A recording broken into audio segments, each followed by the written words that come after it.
All right, everyone. Last looks. Quiet on set. Roll sound. Sound speed. Roll camera.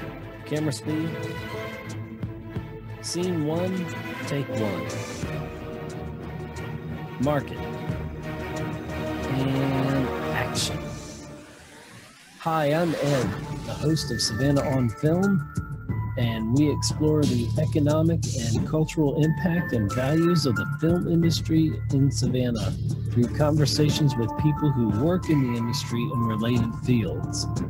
You can find us here on WRUU-LP, Savannah, Georgia, 107.5 FM, WRUU.org. We are Savannah Soundings, community radio with global soul.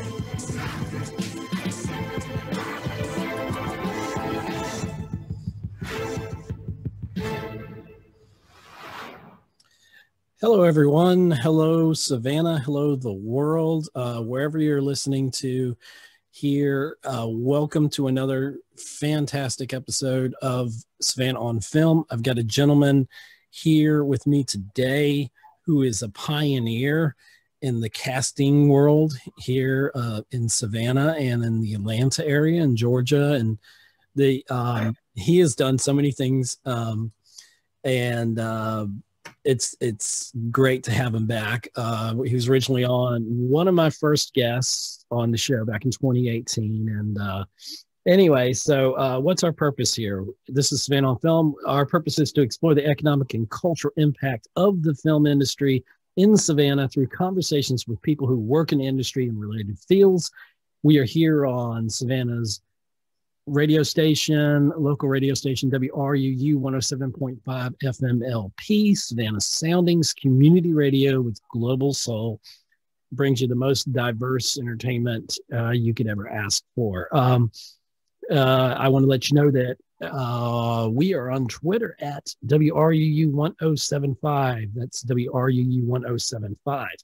And my guest today is Chad Darnell, and Chad is one of the architects of cultivating Savannah's acting community as a casting director, but he has become so much more than that. Aside from casting, Chad is a writer, director, actor, producer. I'm sure I'm leaving out a few more titles in there. He's now based in Atlanta, and he has acted in Hedwig and the Angry Inch, which we're going to chat a little bit about, which got very good rave reviews for Chad's performance there.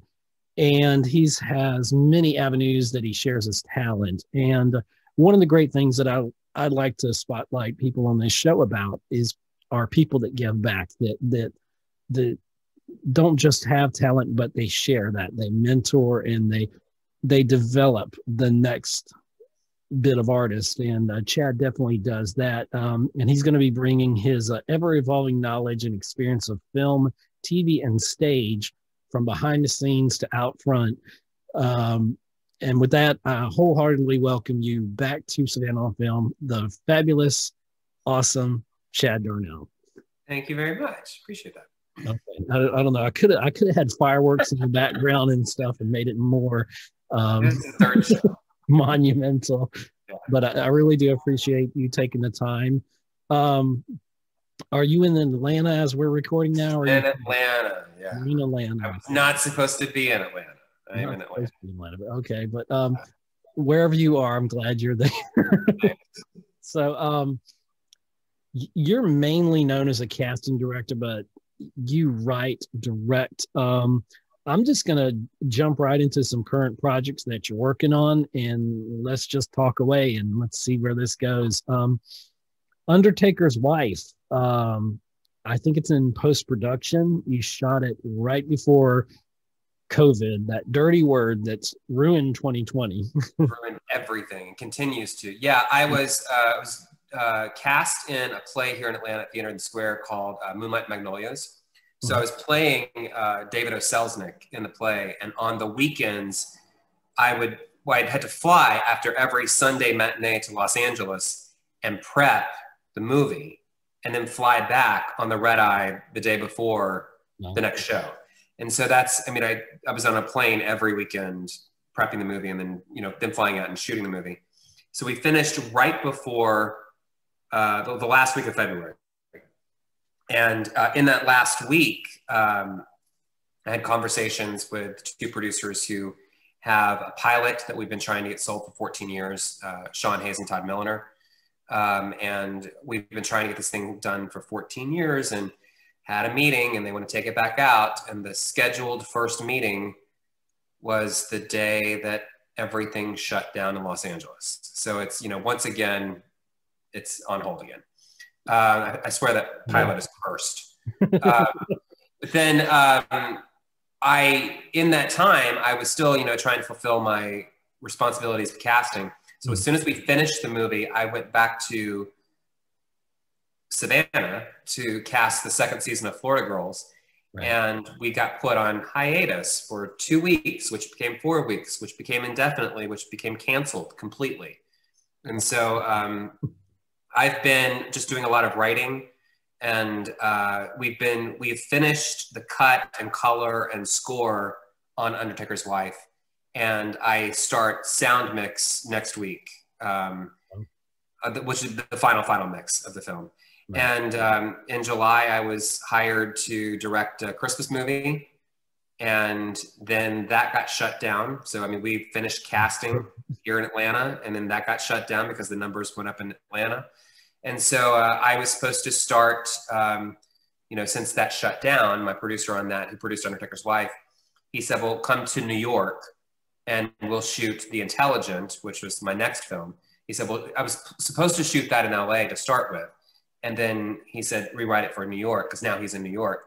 So we set it in Brooklyn, which right now is the hot zone. So, yesterday we were looking at a map, and it's like even the cleanest area in Brooklyn, you can't have more than 20 people in a gathering, and our crew is more than 20 people. So it's right now indefinitely possibly on hold. He's going to make a decision the next day or two. But I mean, looking at that map, there's no way it's going to clear up. So yeah, 2020 has been awesome. Yeah. I don't know if we're looking at the second or third wave. I've lost count at this time. But you get those little hot spots, and unfortunately, it's not just wrecking the film industry; it's wrecking everything related to the film industry, everything that's not related to the film industry.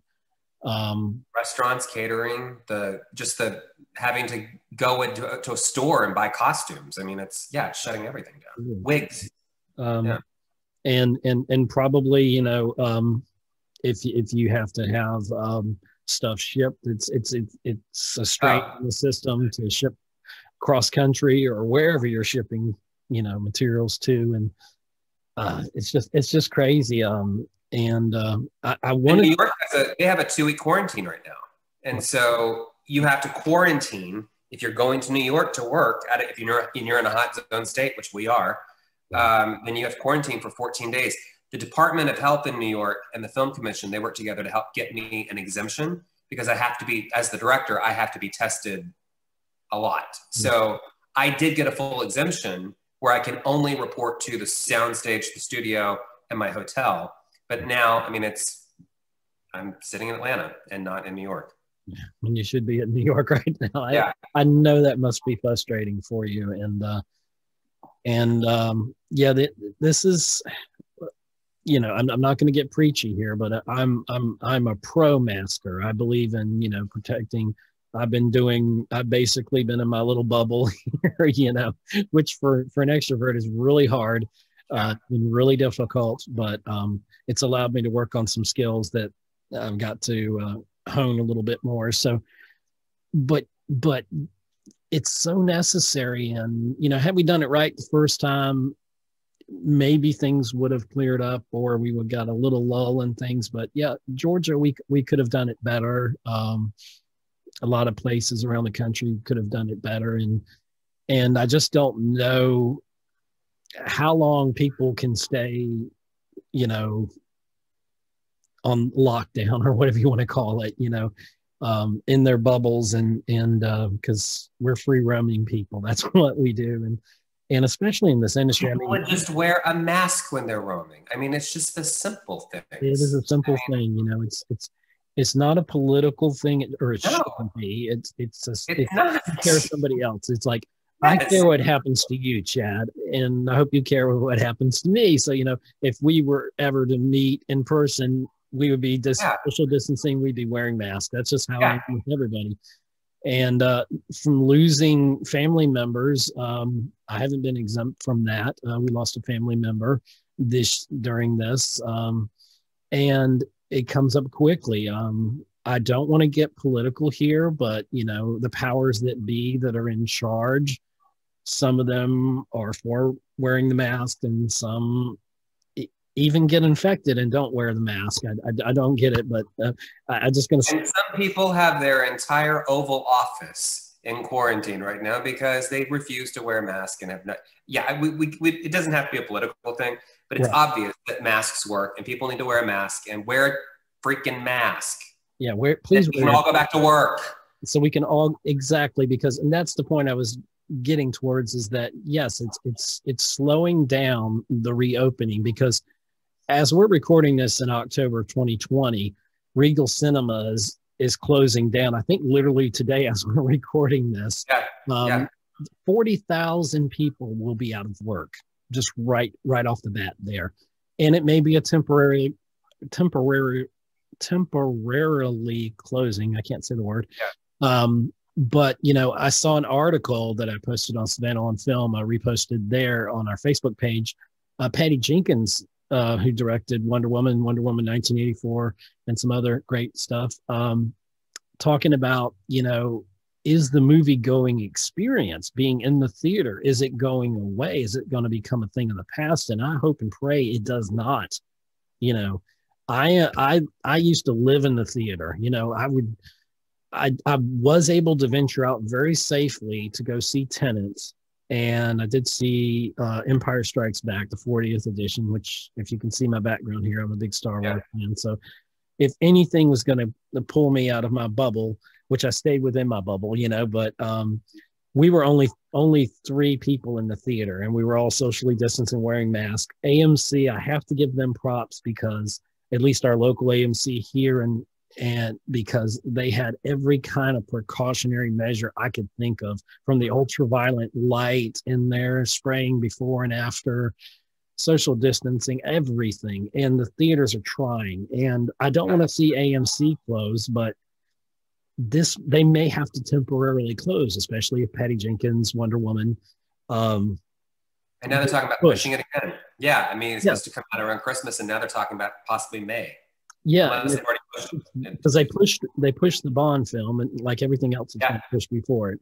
And during the pandemic, I don't know if you've had the opportunity, but I got to rediscover or discover really drive-in theaters, and I have seen some more lower budget films that probably would have never, you know, got the light of day had we, you know, if we roll back the clock, let's say 2019, and we think of Disney had 7 films that made over $1 billion. Okay. Imagine if 2019 was during COVID, what that would have been. And Disney, they're hurting. Their parks are closed. They're losing about $1.5 billion this last quarter. And thank gosh that they have other revenue streams, but theaters, we can't afford to lose theaters. You know, we can't afford to lose that experience. And you probably agree with me on this, but there's nothing like, and I'm a big sci-fi fan. So, you know, if there's a new Star Wars film, I want to be there opening night. You know, if there is you know, even if it's a smaller film that, you know, that's in a small niche, you know, I want to be there opening night. I want to be there at the first showing when those people are the most energized fans, and there's nothing like it. And there's this unnatural need to consume copious amounts of popcorn that I would never eat except in the theater, you know, and it's just the whole experience of it. And that's the movie magic. And seeing Tenet, it was great to see it. I got to see it in Big D, but I mean, there was only I think might have been 10 people in the entire like Big D theater. So, and we were so far spaced out, you know, it was incredible. But I don't want to lose that experience. I miss the theater. There's a hole in my life where I know I'm supposed to be sitting in a theater enjoying all these great films that people are working so hard at. And anyway, I didn't mean to go off on that tangent there. But no, I get it.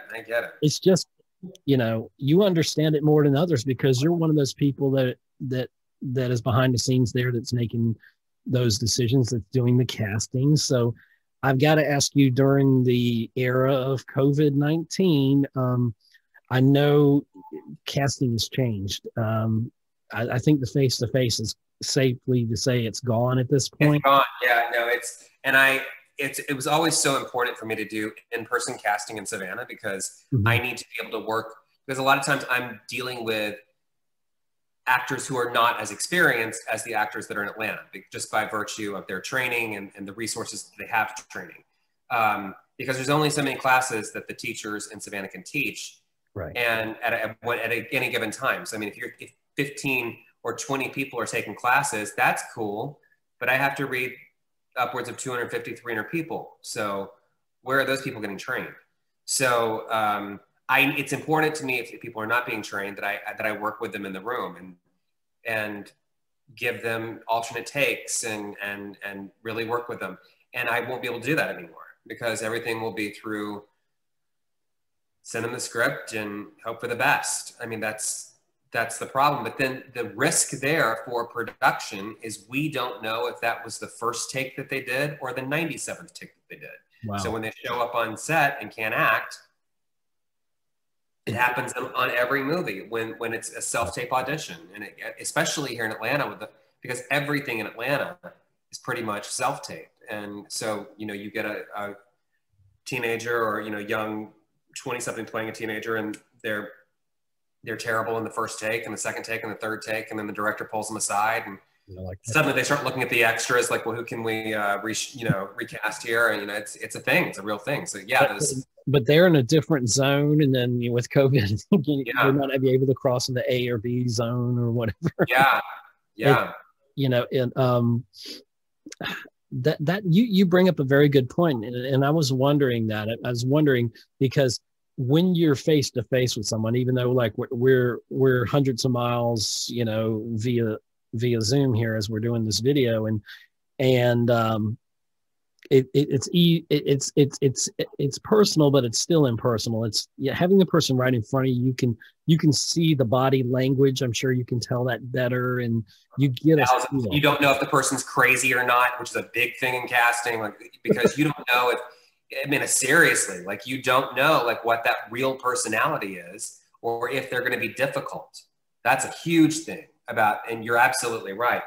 And, you know, the other thing about the COVID casting, like when I was casting, when I finished Undertaker's Wife and I had to go to Savannah to cast for Florida Girls, the precautions, like at the time, nobody really truly understood it. It was just wash your hands a lot and here's some sanitizer.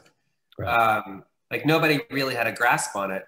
But I mean, it was starting to get to that point where the production manager walks over and knocks on your door and says, so we might take 2 weeks off, you know, because we thought that was going to help. Yeah. But one of the last people that I read on one of the days ended up being one of the first people in Savannah to get COVID. Wow. And that was a little terrifying, but, you know, because immediately you're trying to get tested and they're not doing any testing for people at the time. And I mean, I didn't, you know, shake hands with anybody. I was wiping down everything. So, I mean, I felt like I was doing everything within my power. Even the spacing of the room, we didn't understand 6 feet at that point. Right. But I was smart enough to like keep don't know that 6 feet is enough. True that. Yeah, We saw definitely wasn't wearing a mask. Masks weren't even things, and so that was terrifying. Yeah, and it's that unseen enemy. It's that unseen thing where just you don't know. I feel fine. And then boom, you're heading downhill, and unfortunately you're taking a bunch of people with you. The virus doesn't care who you are or where you come from or who you love or whatever. It's going to take all of you. That's just the reality of it. And this kind of makes me, this is a question I wanted to ask, an observation and something, because I know I've turned down some stuff locally because of COVID concerns. I know there was a production that had some COVID issues, and I didn't respond to it, because I didn't want to be involved with that. And this was, early on in the pandemic, or when they're trying to restart things. And my concern is not the big productions. It's not the Disneys. It's not the, Warner Brothers, whatever, studios. It's not the big studios that are spending 10% of their budget on all these, DGA approved, PGA approved things. I'm worried about the film students that are doing their senior thesis or their films, or the young filmmakers, the local filmmakers, the low budget, the ultra low budget, or, please for free films. Yeah. They don't have money. And this is no slap in the face to anybody, but they don't have the money for the precautions. And I've heard the opposing argument that they're going to be even more concerned because they know how important it is. But I see people on Instagram and Facebook, and I see them in between takes when they're sharing the little videos and such and their TikToks. And sometimes they have masks on. Some people don't have masks on. Some people are, too close. And, I know people are trying their best, but you let your guard down for 1 minute can make all the difference. It could save your life or, the other one. And it's not just that crew member. It's the people they go home to. True. Because they can infect that person. And that's the major concern. Like the film that David Brown, my producer and Undertaker's wife, he's producing Intelligent. He produced a movie called Fallout right in the middle of July, August. Mm-hmm. And they had to put together a 20-page document for the unions about their safety protocols. Right. And when you look at it, it's not that difficult. I mean, it is not like you're asking people to wear hazmat suits. You have to have a compliance officer who has done the training. Right. You have to have somebody who's doing the testing. It has to be regularly. And, if you do the work, you can make your film. Right. My friend Haviland Stillwell, former Savannah, former Alderman Brooke Stillwell's daughter, working actress in LA. She and her partner just produced a movie. It was a low budget and indie in Los Angeles, and not a single case of COVID. They did all the testing. They did all the protocols that you have to do. The film that I'm planning on making in Palm Springs in January, which now we'll see if that has to get pushed because of the other movie. We're going to make it SAG ultra low budget. So yeah, it's going to be in that $200,000 budget, but a chunk of that is going to be for COVID. That's not stuff that you can get in kind. Like you have to buy the PPE, you have to buy the cleaning stuff, and that costs, the testing, that costs money. The other stuff in a town like Palm Springs, where we all know a bunch of people, where normally you might not be able to get beg, borrow, steal. Like, can I shoot in your house? Can you donate a meal? Yeah. Can you bring your own costumes? Like, it's going to be a very small crew of 10. I mean, it's going to be hard work, but the people that I'm working with on it, they come from a background of filmmaking that works very fast. Mm-hmm. The DP and the editor are both professional directors and editors as well. So we're all going in and producing this together. So like, I'm not taking a fee as a director or a producer or as an actor. Like, we'll all get paid a stipend, but I mean, that's a huge chunk of your budget right there. Right. The editor and the DVD estimated to be about, at least for major productions, 10% of your budget. So now you've got or more. Yeah. I mean, it's like when you take all the above the line off of it from the top. And yeah, one of the things is with ultra low productions, do they even have access to the turnaround testing, that some of the studios can get it done within 24 hours, or, if you have to ask around for it, but like most, like in Palm Springs, there's a place where we know of a nurse that does the turnaround within 20 minutes. So, and it is getting cheaper. I mean, that's the good thing, because like even a couple of months ago, it was like $150 a test. And that rapid testing is getting cheaper, for a production like this, because we have so much, thankfully, there is so much testing now for anybody.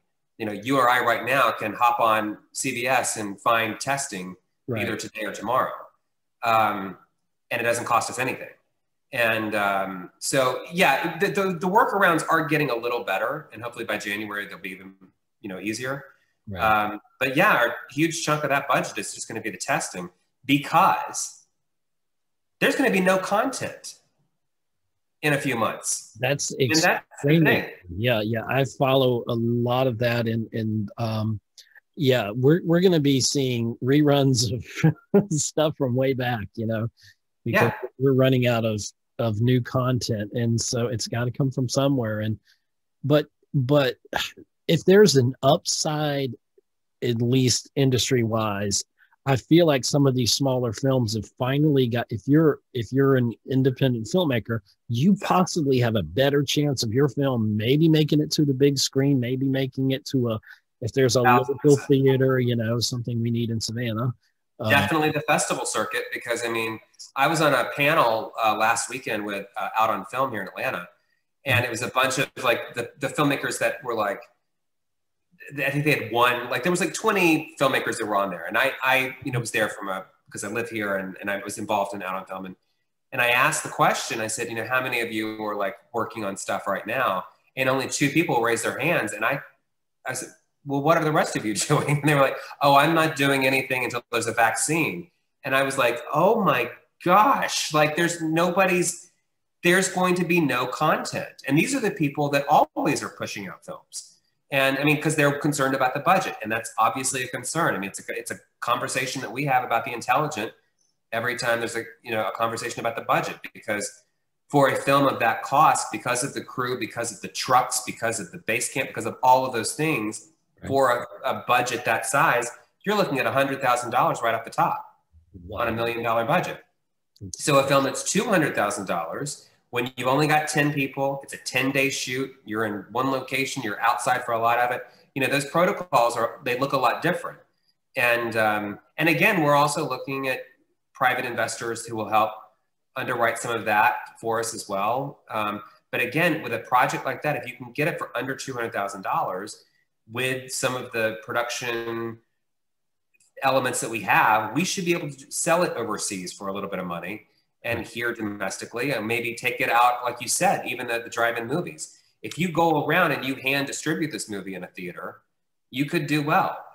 There's Corsa Kelly, is that his name? The guy that did why am I not thinking of his name? Independent filmmaker, who's a horror guy. What was the movie, the horror movies with the sphere that have the little razors on it? You're stumping me. It's not Hellraiser. It's why am I not thinking of his name? He wrote a really great book about independent film, and about how his last film, he hand walked it into these major theaters and brought the act, and he ended up making his money back doing it the independent route. So yes, to answer your question, you're absolutely about to see the return of the independent film. That was the rise of Robert Rodriguez and Quentin Tarantino, and that rise that happened in the 90s. So yeah, that's the one good thing to come out of this, is that the independent filmmaker is about to have a big. Do you think, though, and that's a great thing, for independents. Do you think the quality level is going to be, generally speaking, lower? I mean, Yes and no. I mean, it's not. I think a lot of these hard, like my budget on Undertaker's Wife was pretty on par to like most other low budget horror movies of that ilk. Like, but I mean, even like The Conjuring was made for like under $1 million, and the actors took, you know, all their points in the back end. The film looks beautiful. The score is beautiful. Like, I'm really happy with the production values. I'm not worried about it looking cheap. Installation, that's questionable. I mean, when you're looking at $200,000, what we are trying to do with it is keep the beauty on the screen. So that story is a very Hitchcockian thriller. So, you know, these houses in the mid-century modern architecture, we'll be focusing on that in the picture. So the production value, it'll look very beautiful. The cuts and the costume will be reminiscent of Hitchcock's films.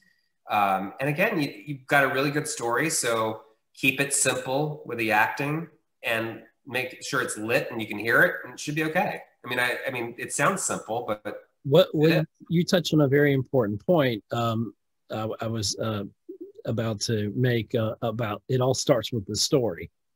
And I know films that are being rewritten to accommodate the times we're in. Yeah. It's kind of like, if you think about, I don't know if this is a fair comparison, but back in 1917, 1918, the last big pandemic, you wonder why people looked a certain way in photos, and you know, it was because of the pandemic. And so we are learning to live with, and hopefully the vaccine will come along. It'll be trusted enough and tested enough and safe enough, and people will get it and we'll be fine. I'm an optimist, so I believe it's all going to work out for the better. I believe that 2020 is the year for us to hit the reset button, to really self-evaluate, to slow the heck down and get to work. You know what I mean? Yeah, sure, absolutely. And then 2021, it's just a springboard to greater things. And I feel like the creativity, we already know the scheduling for all these films that are getting pushed back to 2021 is going to be ridiculous. There's going to be, if you're talking about tentpole movies, there could be 4 to 5 Marvel films in one year. And I worry if that's going to cause burnout of that genre. Yeah, it's possible. But even then, it's like some of them I think will get pushed off or rewritten because of budgets. Yeah. Because they're going to have to make that money back on Black Widow. They're going to have to make that money back on Wonder Woman. And that's unfortunately, and I have not seen Mulan. I didn't feel like, even though I've got Disney Plus, I didn't feel like paying $30. I think a little outrageous to see the film. It was released in China, but China didn't take to it the way I thought they would. And apparently there's some differences in the film from the cartoon. And of course you have to, make changes like that. But the whole situation of streaming versus, there was a little argument between some of the theater chains and the studios, because like Disney, they put Mulan out, they get 100% of that profit. They don't have to share it with the theater or any kind of vendors or whatever. They can create their content. It's a good business decision, but they're not making the kind of dollars that could have been $1 billion film. Probably Black Widow could conceivably be $1 billion film. You will not make $1 billion on a streaming service. It's just not mathematically possible. Now adding a couple 100 million more, at least, subscribers to your service. And so I can see the bean counters, as they were, the people that crunched the numbers and saying, let's just push it to when it's safe that people can watch this. And it's just, I don't know. Everything is a question mark. 2020 is just a question mark. And, but as we're into October now, I think we should just kind of call the year. I mean, at least for box office, we had a good 2 months, and almost 3 months, but I think Wonder Woman's going to get pushed.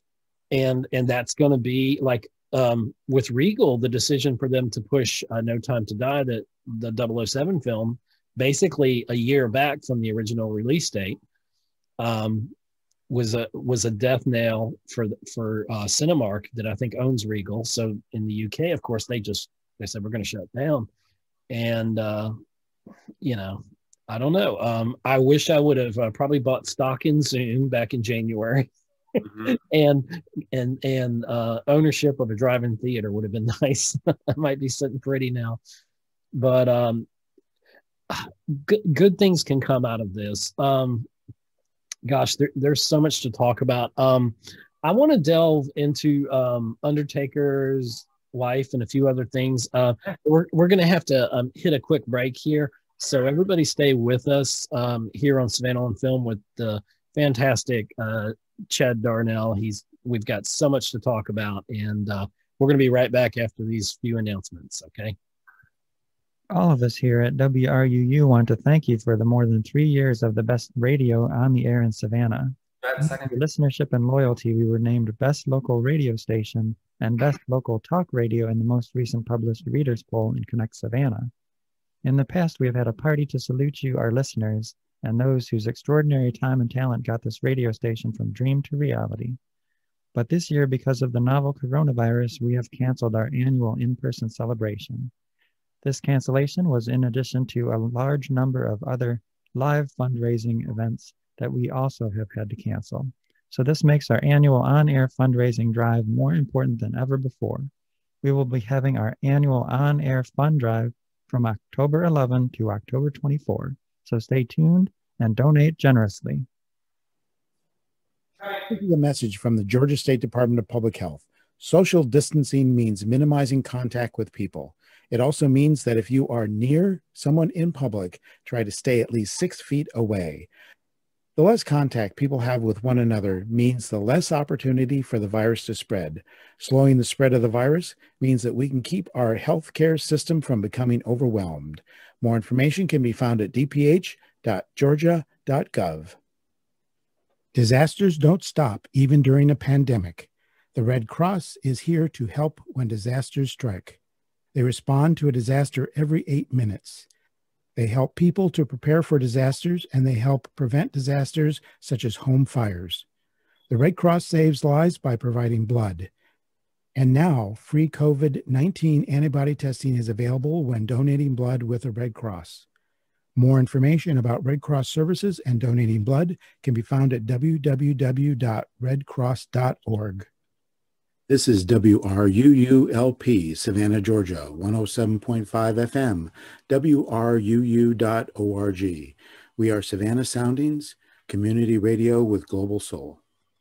And we are back here on WRUU 107.5 FM, LP, Savannah Soundings, community radio with global soul.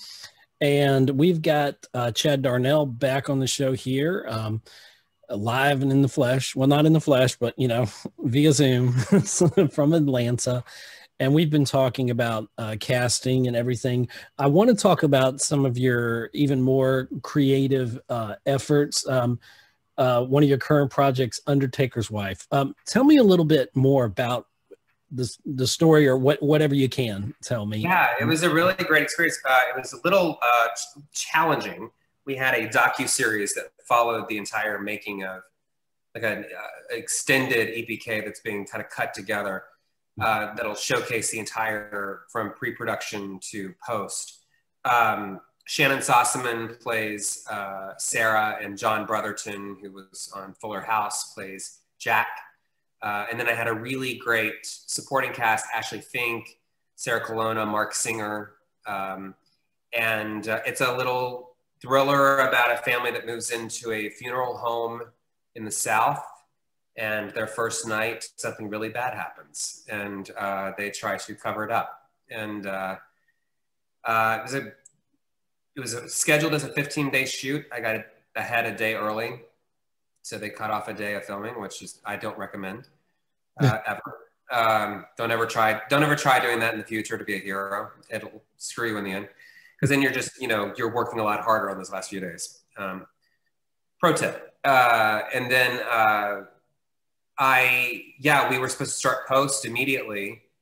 And so I've been having to edit remotely, which has been not great, because you can't sit behind the editor and say, what about this cut? Let me see this, pull that back. Instead, you're just getting chunks of the movie and then you have to sit down and watch it, and then go back and be like, I want to see this. I want to see these shots. I want to see this. It's See if it created 10 times more work than had I been in the room.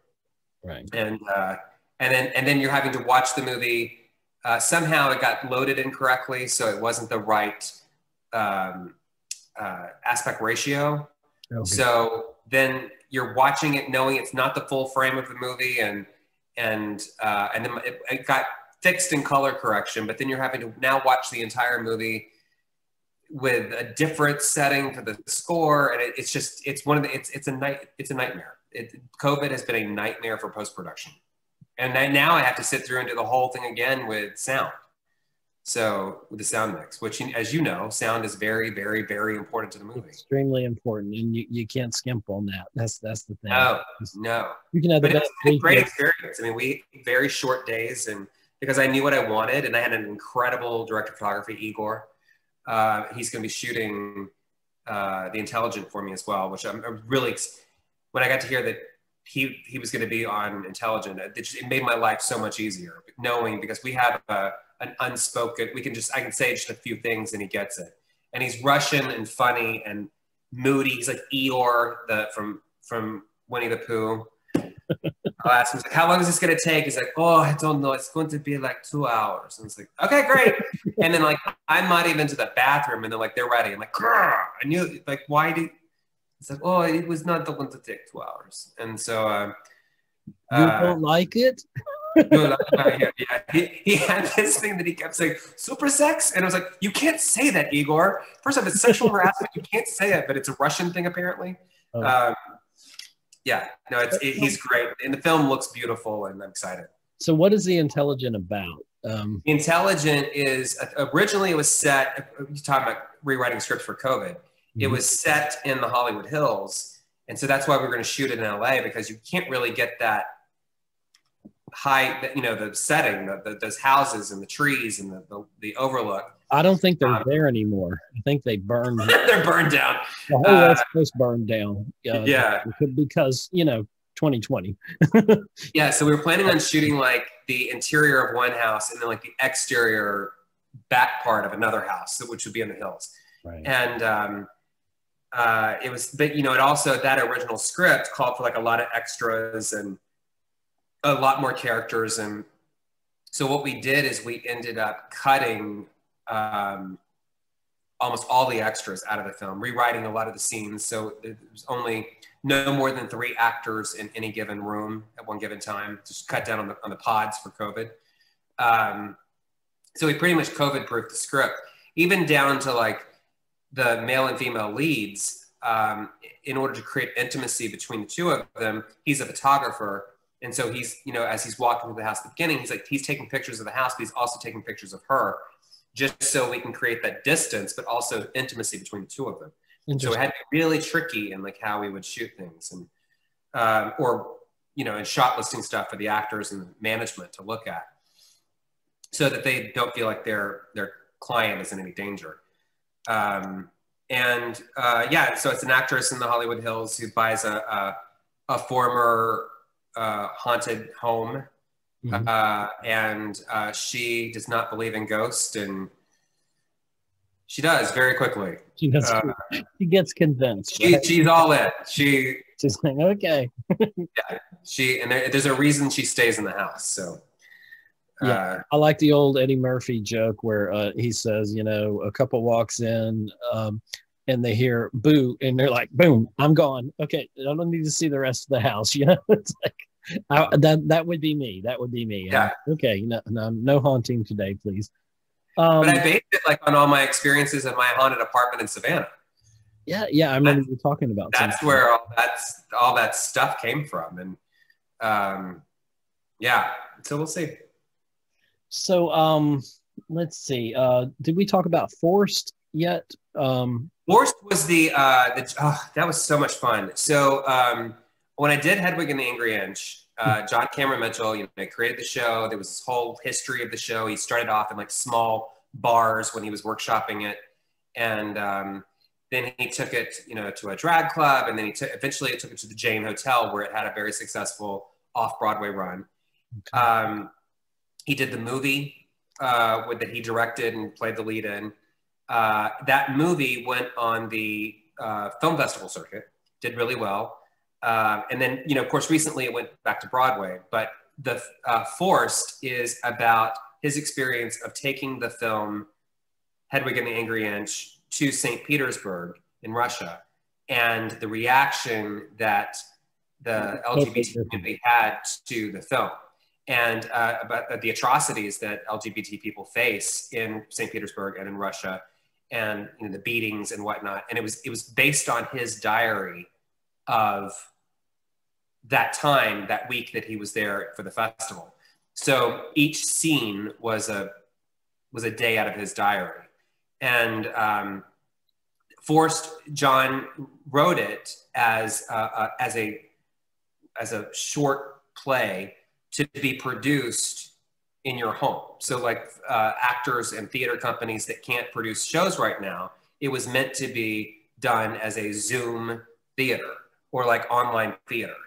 And so I was the very first person to get to do it. And having studied John for so many years, with the play and tour, I feel like a groupie because I went to see him in DC when he did the Origin of Love tour, which was the Hedwig.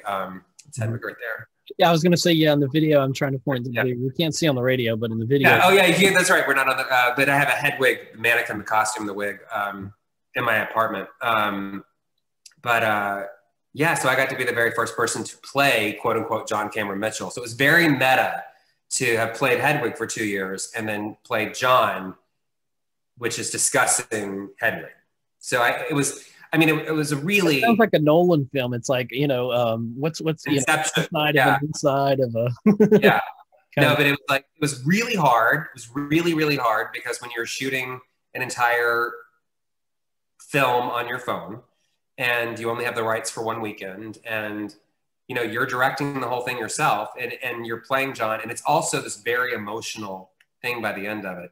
But I was really proud of it, and it got really great reviews for the people, the critics that saw it. So, and I don't think we mentioned, but you've won over 30 awards throughout various film festivals. Yeah, for Groom's Cake and Birthday Cake. Yeah, my first films. Yeah. Yeah, and so you're quite accomplished in that area. But this is fascinating about Forced. So it's kind of like COVID kind of dictated how this would go. I mean, and this is a way that filmmakers are finding that they can do their films in this area. Yeah, and really more theater company, because it was through the Dramatist Play Service, which is one of the major houses they own the rights. They hold the rights for all these plays.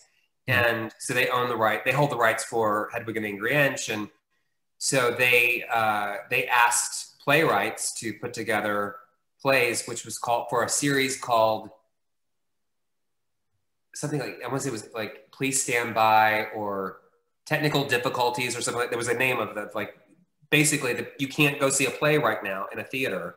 Right. So you can experience a play in your own home. Right. I mean, I've seen on YouTube where there's been like Scott Pilgrim, they got all the actors together and they via Zoom or whatever, or YouTube, they were able to reenact the film, and it was fun to see that. It's a different interpretation.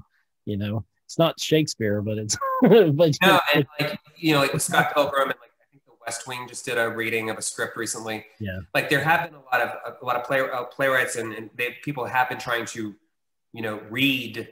I've been doing a number of script readings, on stuff that I've been writing. Right. And we just did one for installation last week. And, that's, sometimes they're fun. Sometimes they're really boring because you're just watching an actor read from a script. But with Forced, I mean, it was a full performance. It was, everything had to be memorized. Everything, it's a full theatrical performance. It's not just me reading a diary. So how did getting to do Hedwig on stage and all that, how did that change your life? How did that fulfill a dream for you? Yeah, because I mean, it's hard for me, having been in casting for so long, it's really hard for me to get cast because I know that there is a prejudice against me. Because it's been there for 20 years. There is a prejudice against me because I was told by a casting director many years ago, well, you need to decide, are you going to be an actor or a casting director? And I said, I'll be both. And yeah, and I have. I don't believe anybody should tell you what you can or can't do. Right. I did theater the entire time I was in casting in the 90s. And sure, I mean, I would never put myself in a film. And if somebody were to, like on Magic Mike XXL, Channing wrote a role for me. And it was a role that I did not want to do when he pitched it to me, because he's like, you'll be one of the strippers. I'm like, this does not look like a male stripper. And so, he made it as a joke. But in order for me to have been a part of the film, production had to pay a fine, because the casting director or a crew member cannot be an actor in the film. But it's like, it was his movie and he didn't care. And he had also heard me improv with all of the actors in auditions. So it was like a little gift that he gave me. And it's the gift that keeps on giving, because those residuals are awesome. So thank you, Channing Tatum. And that was an Academy Award winning film, if I recall. It was, and my performance was nominated as well. Vampire Stripper #2, I think, was my name. But again, those residuals. On your license plate. Yeah. But yeah, no, it's like I don't get. I mean, I have a really great agent in Atlanta, and he works really, really hard for me. But Atlanta's a gigantic market, and a lot of the actors get hired. If you look at my audition come in, and then you look at 4 other people, and you see that they have 30 credits for 2020, well, of course you're going to hire that person. You know, you always go with the more experienced actor, quote unquote. Right. And when you look at my resume compared to theirs, yeah, I'm not getting the opportunities, and that's why I'm making my own movie. You know, that's why I'm doing installation.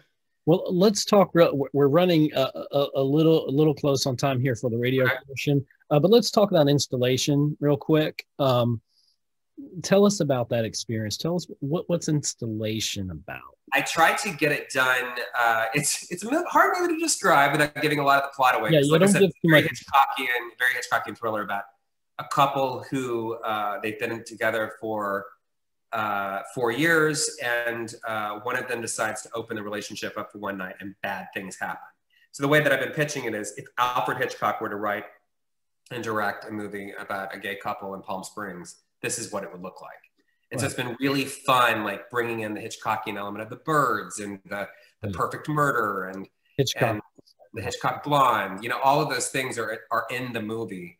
And what's fun is, like, the people that were on the reading the other night, they're like, I totally see this as a Hitchcock movie. So it's like, it's got all these really great twists, and it's one of the few films that, like, when I've gone out to make offers to actors on, they have jumped on it, even though the subject matter and the script, you know, like what's in the movie, you know, the love, you know, that's thing that they all jumped on it. And I wrote it 7 years ago, and unfortunately one of the actors is in Germany, and so, like, he's out, and the other one's kind of aged out of the role at this point. And so we made an offer yesterday to a new actor who's also a singer, and a very well-known singer. And so hopefully we hear back from that person soon. But I'm excited, because it's like, I never get to act. And, you know, I got to act in Birthday Cake. I got to act in Groom's Cake. I won acting awards in both of those movies. And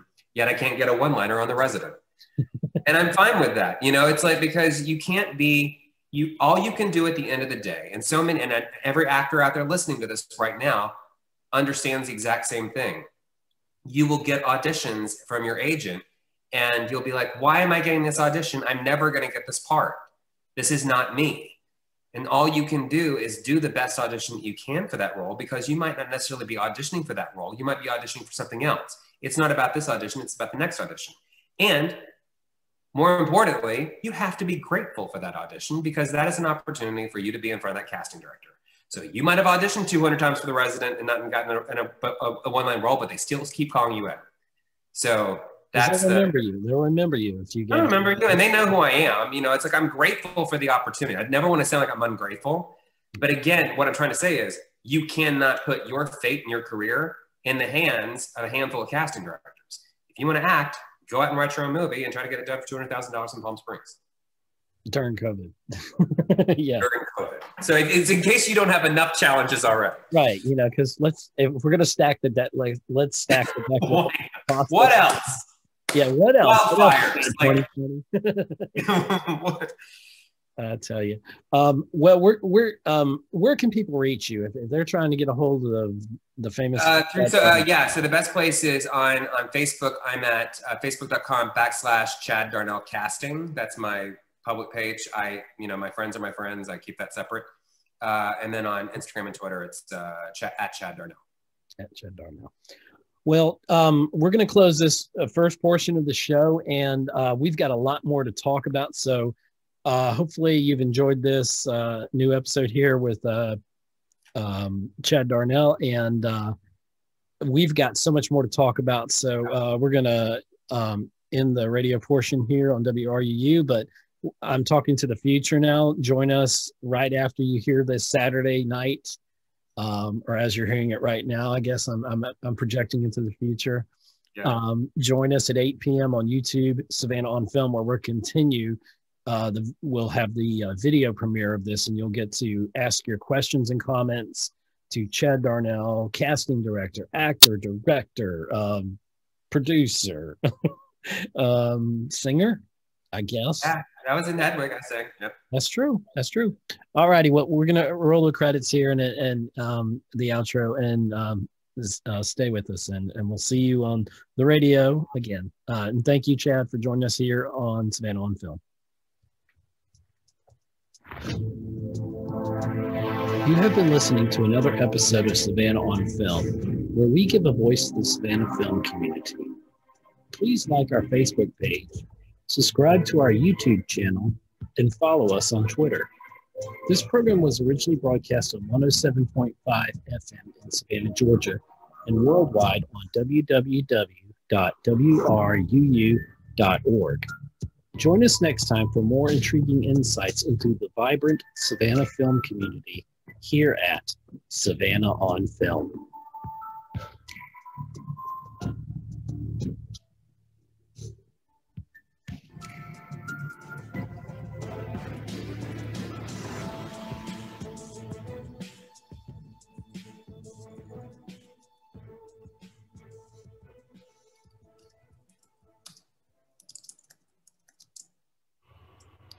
And we are back. Welcome to the future. Here, Savannah on Film. I'm your host, Ed Ciucevich, and we talk to people that work in the industry and related fields here.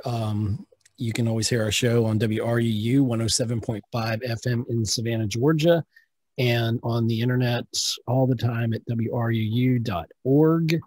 And we're here now on Savannah on Film YouTube channel. And so everybody, I hope you've enjoyed the first hour. And we've just scratched the surface with the various talents of my guest today, returning to Savannah on Film, Chad Darnell. And welcome back, Chad.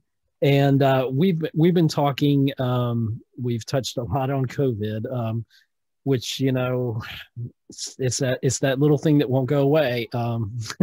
And how it's affected the industry and how we are moving forward as an industry. And I'm trying to figure out my technical difficulties here behind the scenes. Okay. So anyway, but we're doing a lot here. So we're talking about a lot of things, and Chad's, he's won over 30 awards for films that he's been involved with. He almost single-handedly has helped cultivate hundreds, if not more, actors' careers in the Savannah area and Atlanta and probably other places. Chad brings with him a wealth of knowledge about the industry, the inner workings. And here's where I want to pick your brain and get some really hard advice for actors when it comes from a casting director's point of view. What are some good things they should do, and what are some things they should not do? They should absolutely be training, number one. You have to have training. And right now, so many classes are online with Zoom classes. Almost every major acting, you're not limited to just to Savannah at this point. You could be taking acting classes in New York, LA, Atlanta. You can be taking anywhere. And there's no excuse for that because you can literally take an acting class anywhere. So training would be the first one, and creating your own content, you know, being involved. And right now that's not so easy to say, but I mean, your iPhone is a camera. So you should try experimenting with creating content through that. I know a lot of people in Atlanta have found success through TikTok, and that might sound, you know, like an eye roll, but I mean, it's getting their eyes on them, and they're getting recognition from agents and branding, and they're making money through that. So as far as like what not to do, it's hard to think, because I'm not a proponent of like telling people, well, you can't do that, because I've been told that so many times in my career, and I've just said, watch me. So I don't think I really have any advice that I would say, don't do that. I would never pay an agent for money. I would never pay for an agent, never pay for a manager. If there's some sort of Disney showcase that's coming through town and is looking for you, no, they're not. They're not looking for you. That's not how it works. It's not how any of this works. Just be smart on scams. And I would, you know, just, yeah, I mean, I as far as like what not to do, I think those are the big things. Try to avoid the scams. And yeah, and I know some people personally that have been hit by some of the scams, and there's let me hold, please. Do your due diligence on people that suddenly land in town and claim to have all these credits. I mean, recently I learned that somebody had 1,000 credits. They didn't list any of them. They had 1,000 credits, which is cool because I've been working in film for 30 years and I have 115. So they're clearly doing something better than me. And when their quotes are, does the best job ever, signed a director, but no director's name, that might be a sign that that person is not on the up and up. Just be smart about. Sometimes it's as simple as misspellings. Grammar. Yeah. Totally. I mean, if you know how to do a press release or whatever, you know, there's a certain format and a certain way, and you know, and in these days of social media, if somebody puts a winky eye or whatever, an emoji in there or something, or they just use poor grammar, that sometimes that's a red flag, you know. Yeah, but I saw this one thing come through recently. I was like, what? 1,000 credits and you don't list any of them? Okay, go on, sis. If I had 1,000 credits, I would be listing them. At least some of the biggest ones. At least one. At least one. One we may have heard of. So probably, of course, this goes without saying, but don't be unprepared when you. Definitely be prepared. Absolutely. Yeah, that's acting 101. Yeah. You've taught? You kind of in a way or inadvertently teaching acting. Have you ever? No, I taught in Savannah. I had started base camp in Savannah, and I taught, you know, for years down there. And I've been teaching a lot of workshops, you know, for free through these Zoom classes and stuff. Mm-hmm. Doing a lot of talks, you know, for universities and different acting schools. I'm going to be a part of the Atlanta Actors Summit, which is coming up in a couple of weeks here in Atlanta. And I highly recommend it to anybody because it's going to be like all the power players in Atlanta, casting directors, agents, directors. I'm teaching a workshop with several episodic directors, and it's going to be based about getting direction from an actor in COVID times, but also like what's the relationship and what to expect between a director and an actor on set. Because sometimes I think some actors think that they are number one on the call sheet, and some actors run like little mice and try to avoid the director. And there needs to be a relationship, and there needs to be that comfortable exchange when you're on set. And there's just ways to go about it. And I think a lot of times actors, that's not a class that's taught. And especially for directors, how to talk to an actor. So it's going to be a class for both directors and actors. It's like one thing that I've seen, because I'm connected to a lot of social media in the industry and other websites, and is the fact that some people don't teach enough of branding as an actor? No, let's don't use that word. Is that a bad word? Okay. Educate me, okay? Because what happens is an actor will say, that's not my brand. Baby, your brand is whatever role I can put you into. So Ed, I could make you a nurse. I could make you a mountain man. I could make you a lawyer. I could make you an attorney. I could make you somebody on Guardians of the Galaxy. You are an actor. You can make that happen. Now, I get that. But I'm not going to look at something and be like, that's not my brand. That's not a thing. You're an actor first and foremost. Now, your marketing tools, how you market yourself and getting your name out there, your headshots, your videos, how you discuss on social media, like that, how you put yourself out there in the world, that's your marketing. But there's a problem that a lot of people in Savannah, because there's these branding classes, and that's not a thing. Branding classes is not, you need to learn how to act before you become a brand. Right. Paris Hilton is a brand because Paris Hilton makes billions of dollars a year. Nobody's making money off of their type in Savannah, Georgia. So please learn how to act. Wow.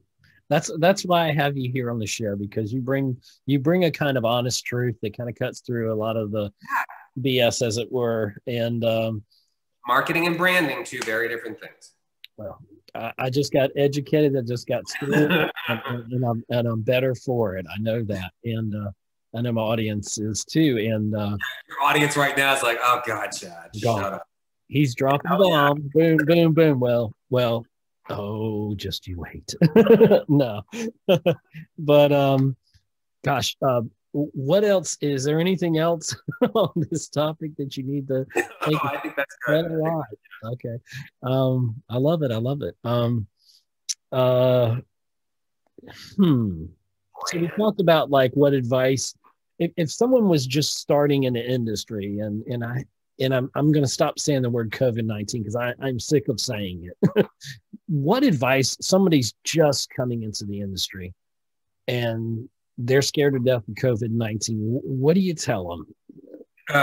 Wait until there's a vaccine, because baby, sorry, like you gotta come to play, and you gotta be ready, and you gotta be safe, and you gotta be taking classes. But like, we don't got time to like pussyfoot around you while you're feeling unsafe. Like it's okay. We're about to do a truth, no dare here, but just truth. Okay, and I'm sorry if this makes people uncomfortable or whatever. You don't know what's coming, but Chad, but I want to ask people. I want us to have a discussion, comparing and contrasting Savannah's film industry versus Atlanta. You are a veteran of both. You almost single-handedly created or cultivated at least a big portion of this current boom that we're in, for which has kind of stalled. Yeah. Before COVID, kind of stalled. I have faith it's coming back, and roaring back is what I'd like to see. Let's talk about, and we can touch on a lot of areas. We can talk about infrastructure. We can talk about, let's lay it all out on the table for everyone to see. I'm sorry if anybody's feelings get hurt, but it's it's called show business, right? It's not called show friendship or whatever. So okay, let's start the discussion. So, well, I think that the biggest thing, the market in Savannah is definitely growing. Finally, I think what's interesting is that we have to hire as many locals as possible, because on these smaller budget films that are happening in Savannah, which are great for our people getting booked on to have the experience and build the credits and resumes, they need to hire locals, because you're adding like $700 to $800 a day in housing, mileage, and per diem to bring somebody in from Atlanta, where that could be an actor out of Savannah. Problem is, a lot of these casting directors are getting jobs casting in Savannah, and they don't know where the Savannah locals are. And unfortunately, they're not interested in hearing, I'm not represented by somebody in Savannah, so help, like, please see me, because they just don't. They don't read them. I've been on several projects that I was hired and then unhired because the casting director didn't want to share credit with me, where I knew where all the bodies were buried in Savannah. And when you watch that movie on Amazon, you will see that there are very few Savannah locals that were hired. There was a bit of a controversy. You know where I'm going with this one. Yeah, no, it's BS. Someone taking credit for a lot of the work you single-handedly did, or had a major part. And we'll try to keep this as G-rated as possible, I guess. But I will say that there is a local university that continues to take credit for, quote unquote, placing people in movies. They placed over 500 people in movies in Savannah and TV shows. No, they didn't. They did not. Even the credits that's on the dean's bio are not credits that I even cast anybody from that university in. And it's a blatant lie, number one. I had Sydney Schaefer, who was my incredible assistant for a number of years, went to that university, and occasionally we brought people in that she knew. And on 8 occasions, I cast people in principal roles over the 30 films that I cast in Savannah. And isn't there a difference between principal roles and background casting? 1000%. Like, there's a differentiation, correct? Would you go to a university that said we placed over 500 people as extras in a film? Right. No. Would you spend the most money at any college university in the country to be placed as an extra in a film? No. Did they place any extras in the films? No. I mean, that's the thing. It's like on most of those films, I was the extras and the principal casting director. Mm-hmm. If they submitted to be an extra in the film, I cast them. Like, I did not reach out to this university and say, hey, I need 30 beautiful people tomorrow. That never a conversation was had by that. So if they want to send out a letter to their entire student body and say, if you worked as an extra or a principal on a movie in Savannah in the past year, let us know. That's cool. Why are you taking credit for that? That would be like, I used the example, I said, that would be like the CIA recruiting me for McDonald's and McDonald's taking credit for placing me in the CIA. That's exactly like. Do you get fries with that? I'm just curious. I guess you do. Well, maybe they did. I didn't get any fries. So yeah, and it is a university that, we've all been threatened, like, don't say anything bad about that university, they'll ruin you. Well, I don't care anymore. I don't live there anymore. And I'm tired of them taking my credit. I have been told by powers that be that I have to apologize to them for like snarkily stating things on my Instagram. What my one favorite story was like, apparently you said something on Facebook. And I said, no, Instagram. I have far more followers on Instagram than I did Facebook. And well, you need to apologize. I'm like, that will never happen. It's never going. You're taking credit for my work. Right. Why am I going to apologize to you for taking credit of my work? Taking credit sounds like plagiarism. Yeah, it's intellectual.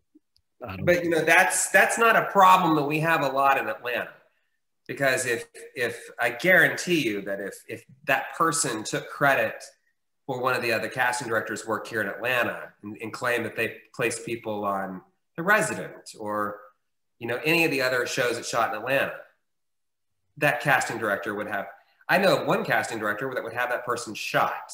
I mean, it's like, it's not, go on, sis. Okay. Credit you want, but it's like, there. Okay. I'm not here trying to trash said university, which we did not mention the name of. No, I didn't. We're just bringing up a relevant article for Forbes taking credit for my work. We did not say that. So okay, yeah, we Forbes magazine, because they have done. In fairness, they put some fine professionals in the field, and they're continuing to do that. So, but it's just that I know this was in a situation, and I just wanted you to have your say on it. And so that's that. Some of the thing is, I wouldn't be so angry if they would just take down my credits from their bio and website. Okay. And I have been very vocal about the fact that I know that you are lying. Please do this. I mean, I will seek legal action if I have to. Oh dear. But right now, it's no, I will do it. I mean, it's like I will gleefully pay for that cease and desist. But it's ridiculous at this point that you are using my credits to attract people to come to your school. And bottom line is, that's exactly what you're doing. Then said institution should pay you. Anyway, I can be bought. There you go. But what I want to also kind of talk about when we're talking about not just like solid infrastructure, we always talk about, yeah, we need a sound stage. Everybody says it's coming. It's coming. Well, COVID came, and there's another reason why it's not showing up. But do you see us? We're not on the level of Atlanta. Let's be honest. Atlanta has Tyler Perry Studios with I forgot how many individual sound stages there, and that's just one portion of a small portion, but an important portion of the Atlanta film industry. I know several people that have gone to Atlanta because they're not getting jobs, especially in higher positions in the industry. The industry here, we're thankful for everything. And we're not, this is not bashing the Savannah film industry, but we're not on that Atlanta level. Black Panther 2 isn't going to be produced in Savannah. More than likely, it's going to hit Atlanta, or we may get part of it. I'm just as an example. What can we do? What can Savannah do? And I know people at the Savannah Regional Film Commission, they're doing a wonderful job, Beth and everyone, and they're really bringing a lot into this area. But what can we really do? Hard facts on what we can really do to bring these bigger productions here, to have them stay, to have them, set up a home, while at the same time doing what I call only Nirvana could come out of Seattle. You know what I mean? By that, building our Savannah base of talents. We don't need just PAs in all these different departments, which that is great. I'm not knocking that. Don't misunderstand me. But what can we do to get more solid roles, to get more cinematographers or more training for sound, sound mixers or whatever, makeup and hair, whatever, what more can Savannah do? It's like chasing the dragon at this point, because you've got to, for me, it's, I was living in Savannah up until May of last year, and I had one project, I think, that I had between January and May. One film. And that was extras casting, and I made like nothing on it. I did it as a favor. And then all these other projects are going to people who don't even live there. Central casting got Lady and the Tramp. Chase and Tara got the principal casting on it. The Act, like all of these projects are coming in. I'm local. I'm living at I was living at the corner of Liberty and Bull, and I can't even get hired. So I think that I don't know what the answer there is. I hope that and I'm sure that Beth and Katie and Nandy, everybody, they're talking about these are the resources that are here in town, especially when you have a local casting. I'm actually, casting's part of the incentive for Savannah, hiring local talent, hiring the local casting director. Right. But when you can't make a living, and I was having to pay rent in Atlanta, an office in Savannah, an office in Atlanta, an office in Savannah, and home in Savannah. So I'm paying rent on 4 places just so I can cast. And I can't even, I wasted money in Savannah for 6 months. And then of course, nothing happened after that. I couldn't get on anything. So it's like, it was a good move for me to break my lease and get out of Savannah. I've always said, I'm trying to get out of casting. I was just down in Savannah a couple of weeks ago to do some writing, and I met with a production coordinator, and she said, I always put you up until you say no. And I'm like, no, absolutely. Like, if it's a Savannah-based film, absolutely suggest me for casting. Right. Because, I mean, I've invested so much time and energy in the talent in this area.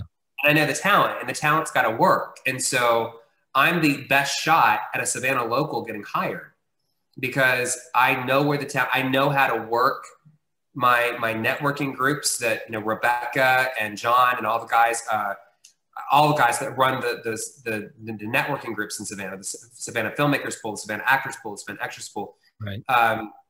They've all done such a great job of creating that community within the talent base there, that I see no improvement to be had there, because they're literally doing everything they know to do to keep people engaged. And if you're not networking and a part of them, you need to be. As far as the local crews go, it's hard, because, I mean, I know like crew members that have moved to Savannah and they're not getting hired. And then, you know, they move, like you said, they move back to Atlanta. So I don't know what the answer is there, because we have the incentive for crew people to move to Savannah to pay for the move, you know, see if they'll pay for your move. And on this show, I mean, I hope that we're helping. I hope this show is assisting people to give a spotlight to some, especially, you know, up and coming talent, not just established talent like yourself, but hopefully, you know, we're shining that spotlight. That's one of the intentions of this show, is to raise up this community and get everybody to that next level. But it's, I'm a broken record here, and I'm not the only one to say it, but we have to put some skin in the game. We have to invest in it. We definitely, I mean, it's a broken record player. We have to have a studio. I mean, that's number one. When, I won't mention the production, but one of the productions that came through town, 95% of the invoices came from LA. You know? Wow. That says something. You know, that says a lot. Can't 50% at least come from Savannah? You know, can't we have enough, we have an old Regal that closed down before the pandemic. It's just sitting there, you know? I think, you know, I don't know what's going to become of that. You know, I pass buildings on I-16, which Interstate 16, and I'm like, that would make a great sound stage. Every time I pass that certain building, I think it's blue. You'll know what I'm talking about. And I mean, it's a great location for it. I'm like, you know, you could do some renovations there, some soundproofing. You know, I look at Savannah Mall, that, you know, there's the old Kmart. You know, so many places that there's so many opportunities. And I know that I want to applaud SCAD for one. I grew up here in Savannah, so I remember growing up and going downtown when I was young. My mom would take us downtown shopping, and Broughton Street was still thriving. This was, I think, into the 80s. And then I guess it was the 80s to 90s. It was the 80s when everything moved to the Oglethorpe Mall, Savannah Mall opened and all that, and everything went to the malls. That was the thing, and downtown was falling apart or in disarray, and a lot of areas downtown. And I know SCAD has been vital in revitalizing a lot of Savannah, especially downtown, and they can't be commended enough for their efforts and their investments in that. So, I mean, we have institutions that are doing wonderful things, that are working on that infrastructure, training those next people. The Savannah Tech, John Grace is leading the Georgia Film Academy program. I'm a product of that. I have several friends who've come through that program, who've greatly benefited from that program, who've gone right to work on several films. And yes, of course, you're not going to walk on an Ang Lee film or a Disney film as a whatever, you know, a sound mixer or whatever. You know, it's not going to happen. You know, you're going to start it as a PA, you learn, you work your way up, and that's fine and dandy. But we've got to get to a point where Savannah gets to that next level. Okay, we can be the pool of background actors. That's easy enough. You know, as hard as that is, it's easy enough. Right. We need the studio. We need at least one little sound stage. I prefer big than little for a sound stage, but we need some multifaceted location, you know, just maybe Tyler Perry can come down and, buy up a little bit of property and we get the fairgrounds, boom. There, we've had opportunities in Savannah. We've got the tax incentives. We've got the Savannah Chatham County one plus the Georgia tax incentive. It should be paying off. We should be saying, well, we're breaking ground on this soundstage. And if we get stuff like that, Grip that in Electric, they could use a good, studio house or whatever you want the terminology is. We need to really do that if Savannah is serious about it. I think of Bo Bowen. He put on the fantastic Savannah Film Alliance gala last year, and there's apparently not going to be one this year, I guess due to COVID. It was a fantastic event. I know you were there, and that's a step in the right direction. I can see a lot of people and organizations doing good things, but it's going to take more than just that, and I don't know that I have the answer. It's something that I try to always insert into every show, because you can't expect to live in a mansion if you haven't built the foundation. I mean, we've built the foundation, but we don't have the first floor constructed, and you can't get to the second floor until you build the first floor, and it's, so I don't know. I think it's going to be a moment of like, once everything is back up and running again, we're going to have to wait to see where the dust has settled afterwards, because I think some people have moved out of Savannah. So I like, who's the crew? Like I know there's been changes and like people taking different jobs because whatever their situation is. So it's going to be interesting to see like what happens when it comes back. But people have left the industry because right now the industry isn't still functioning, unfortunately, or their side gigs have become their permanent gig, or they've got added another side gig to their side gig, or they can't do their side gig because of COVID, or whatever, there's so many, and COVID's the big. There was a film that was going to Savannah, and I was working with someone who was supposed to be helping with the testing, the COVID testing, and people were quarantined, and we knew then, because the numbers were going up in Savannah for COVID, that it wasn't going to happen, and those poor people didn't even know yet. And it's until COVID is, until there's a vaccine and there's a real handle on it, it's going to be. I mean, Florida Girls is done. Lionsgate canceled the entire show, so it's. I think this is a sort of an early conversation, because everything's going to change. Once the market does. And what could happen is once everything opens back up, people may want to shoot. Everybody might head to Savannah. Because that's what I'm really hoping on. I'm hoping that the floodgates will open, and then people will say, okay, it's safe to come outside now. It's safe to, and productions are all over the place. We have a better tax credit in Savannah than we do in Atlanta. And that's not for nothing. And depending on the budget of your film. And I've said on the show before that, people that crunch the numbers, they're going to follow the money. And wherever they can save money, especially with these protocols that are going to have to continue at least into 2021, if not longer. We don't know how long this goes, and they're going to go where the money is, where they can save that money, and then maybe that 10% that they lost, they're getting more of that back because of the tax incentives, and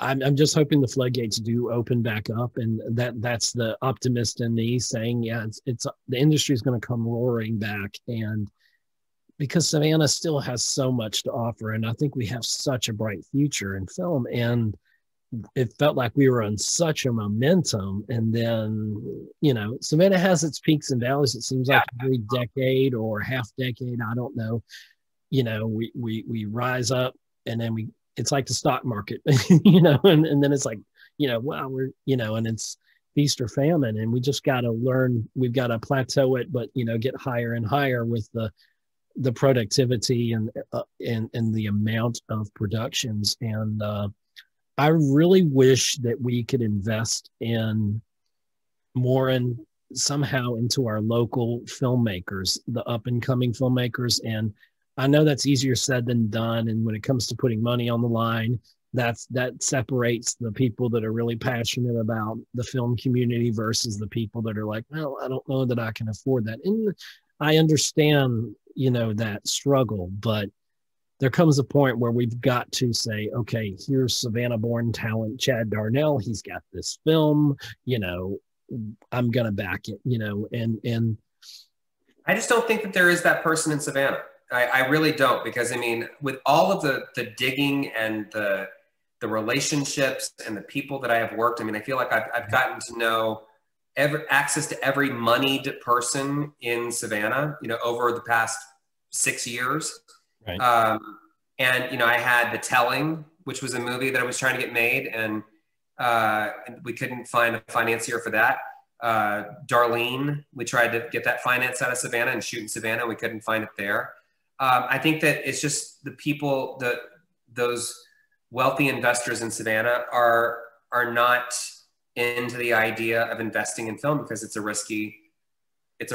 And no matter to return the rate of risk, I mean, that's why Installation is such a small budget movie, because of the subject matter, because of the genre, and you know, the fact that we're going to have to do it in 10 days and we have to keep it low budget.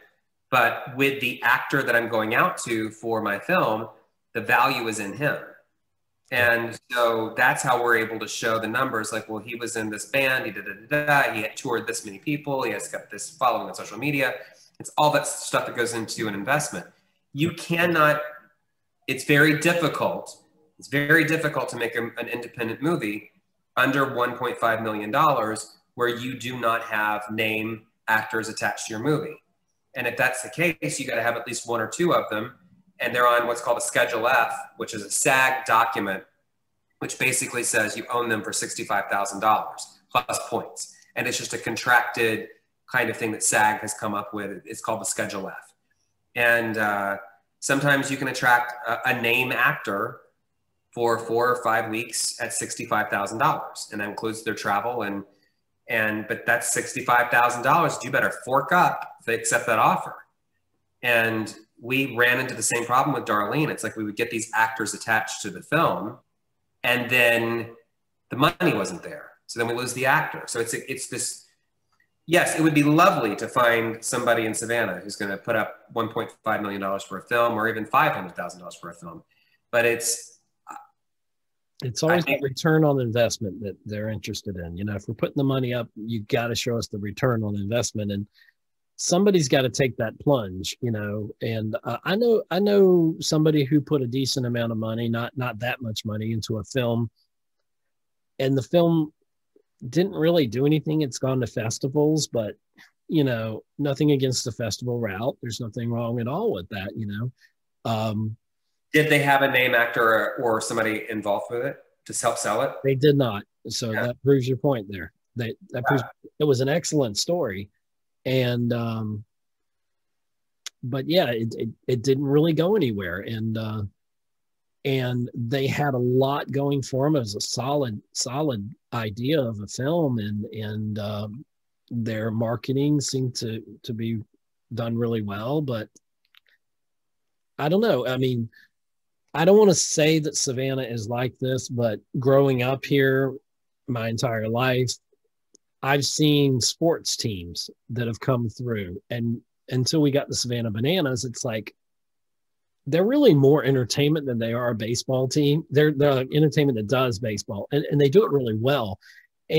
But we had an indoor soccer league that I was like really into, and then like I think in the 90s, I can't even remember who they were, but I didn't really care about soccer, but I cared about soccer, you know. Other than that, and then Reba McEntire coming, and Brooks and Dunn in the 90s, and tractor pulls at the Civic Center, you know, and stuff like that. I mean, that was the kind of stuff we used to get in Savannah. And maybe with the new arena, if that comes to fruition, you know, we'll have bigger acts come through here, and maybe that'll bring in more people, more highbrow people that will want to call Savannah home. And there's just, I don't know, there's just, but my point is, I think, is that Savannah, like the Savannah Symphony was a thing. We supported it for a while, and then it's like we lost interest. You know, Savannah is hard to keep its interest level. Like, you know, we are adamant about films, and I think the Film Commission has done a great job to keep the focus on films, and like I said, what Beth and everyone over there is doing is great. I feel like they're doing all they can, but you know, there's a missing element. There's that capital, that money that has to be infused in, and someone's got to be first out of the gate and say, okay, I believe in this script so much, you know, maybe the next Forrest Gump or whatever film, I don't know, you know, the next great idea, they put money behind it, and then it takes off. It becomes, you know, the small little surprise film. You know, I miss those films that, you know, like Parasite came out of nowhere, Yeah. you know, and a fantastic film. Yeah. I know this is, maybe I've learned that this is not a great word to say, but Blumhouse, they've learned. No, they're great. They're fantastic. I've heard that they don't, that they kind of are a little chinchy on paying like they should, you know, their crew or whatever. I don't know that. In fact, I had a guest tell me that. Yeah. Yeah, but they can put out a film, you know, spend, I don't know, $9 million on a film, and it opened at $30 million, and it's already made its money. You know, I think we've learned the days of, and this kind of ties in a little bit to COVID with the industry as a whole. I don't think you're going to put $120 million film budget out, at least in 2021, you know, until we know things are back to a new normal, you know. Yeah.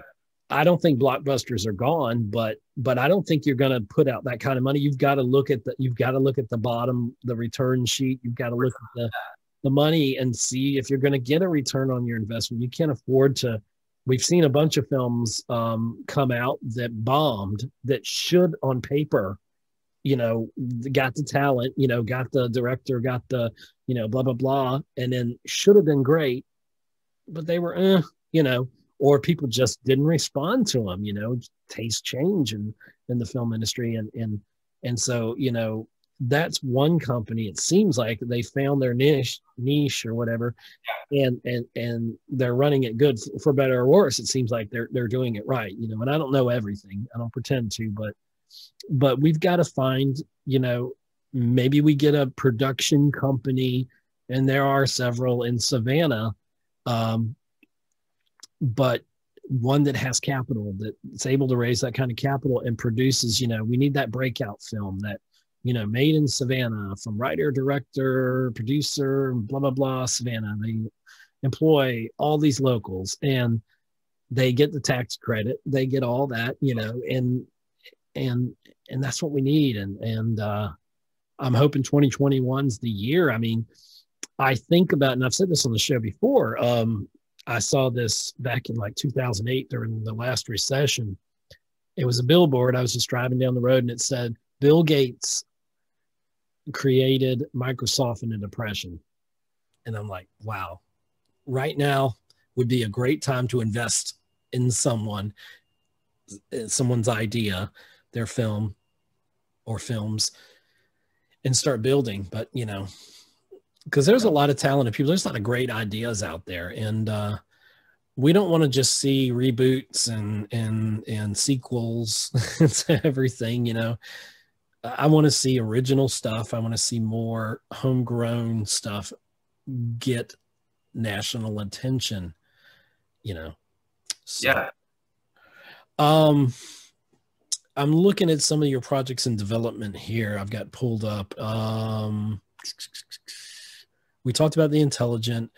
Where are you at on, and you can answer however you need to on these, The Heart. I see you're casting. I was just supposed to be casting that, but apparently it's, you know, it was another one of those movies that we started casting it, and then it didn't happen in Savannah. And then I heard like back in January that they were looking to like start back up again, and then COVID happened. So who knows? I don't even know if I'm attached to it at this point. I'm one that's and you'll have to explain to me turnaround. I should probably know what that means, but Joey Stefano, you're writer, director, producer.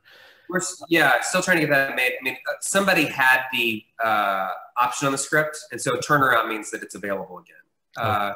Okay. That their option is out, and still trying to get that movie made. And I think that once Undertaker's Wife and The Intelligent is released, and we get it onto whatever service we get to, and depending on what happens with Body Farm and with Installation, I feel like end of next year I should be able to get Joey Stefano made, because I'll have the momentum at that point. And that's really a passion project for you, isn't it? Yeah, I mean, I've been trying to get it made for almost 20 years. So maybe someone's watching this, maybe someone will see this, and maybe someone will say, I need to back Joey Stefano's the film by Chad Darnell. Producer, director. You know, and that would be great. That would be fantastic. And then if that happens, you got to promise you'll come back and talk about it. So we talked about Installation. Darlene, we talked to, would you rather not talk about that? We can move on. No, it's just frustrating. I mean, there was somebody that's, you know, local to Savannah that promised the sun, the moon, the stars, and ended up not having any of the experience that was needed to make this movie happen. And kind of took advantage of the investor and spent some money that shouldn't have been spent. And then there was another person involved that, come to find out, he extorted a bunch of money from somebody else that had nothing to do with that film. Oh, dear. He was off the project. And then, the current producer right now, just, God love him, he just doesn't have the experience to fundraise money. And honestly, at this point, it's like, I wrote the script right after the election in 2016, and it was supposed to be a satire. And I just, right now, we're in such a hellscape that I don't think it's a movie that I would even want to make right now. I get that. 2020's changed a lot of things, a lot of everything. It's changed every facet. It was Mary Lambert was attached to direct it, and she's, technically, until that option runs out, which is probably run out by now. She's quite accomplished. She's great, and I love working with her. And I wrote another film that she's supposed to direct called Ascent from Darkness, which is based on a book. What was the next one I was going to ask you about? She hired me to write it around Christmas of last year, so I was like having to write that, prep Undertaker's Wife, and I was in rehearsals for Moonlight Magnolias, and it was a challenging project because it's based on a book, an autobiography of a guy who I'm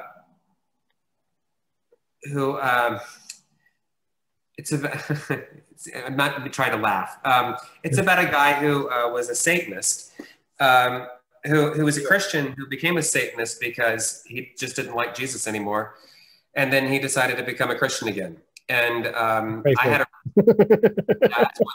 so I was very, I was excited that the producer was a Christian. I was excited to get to tell the story.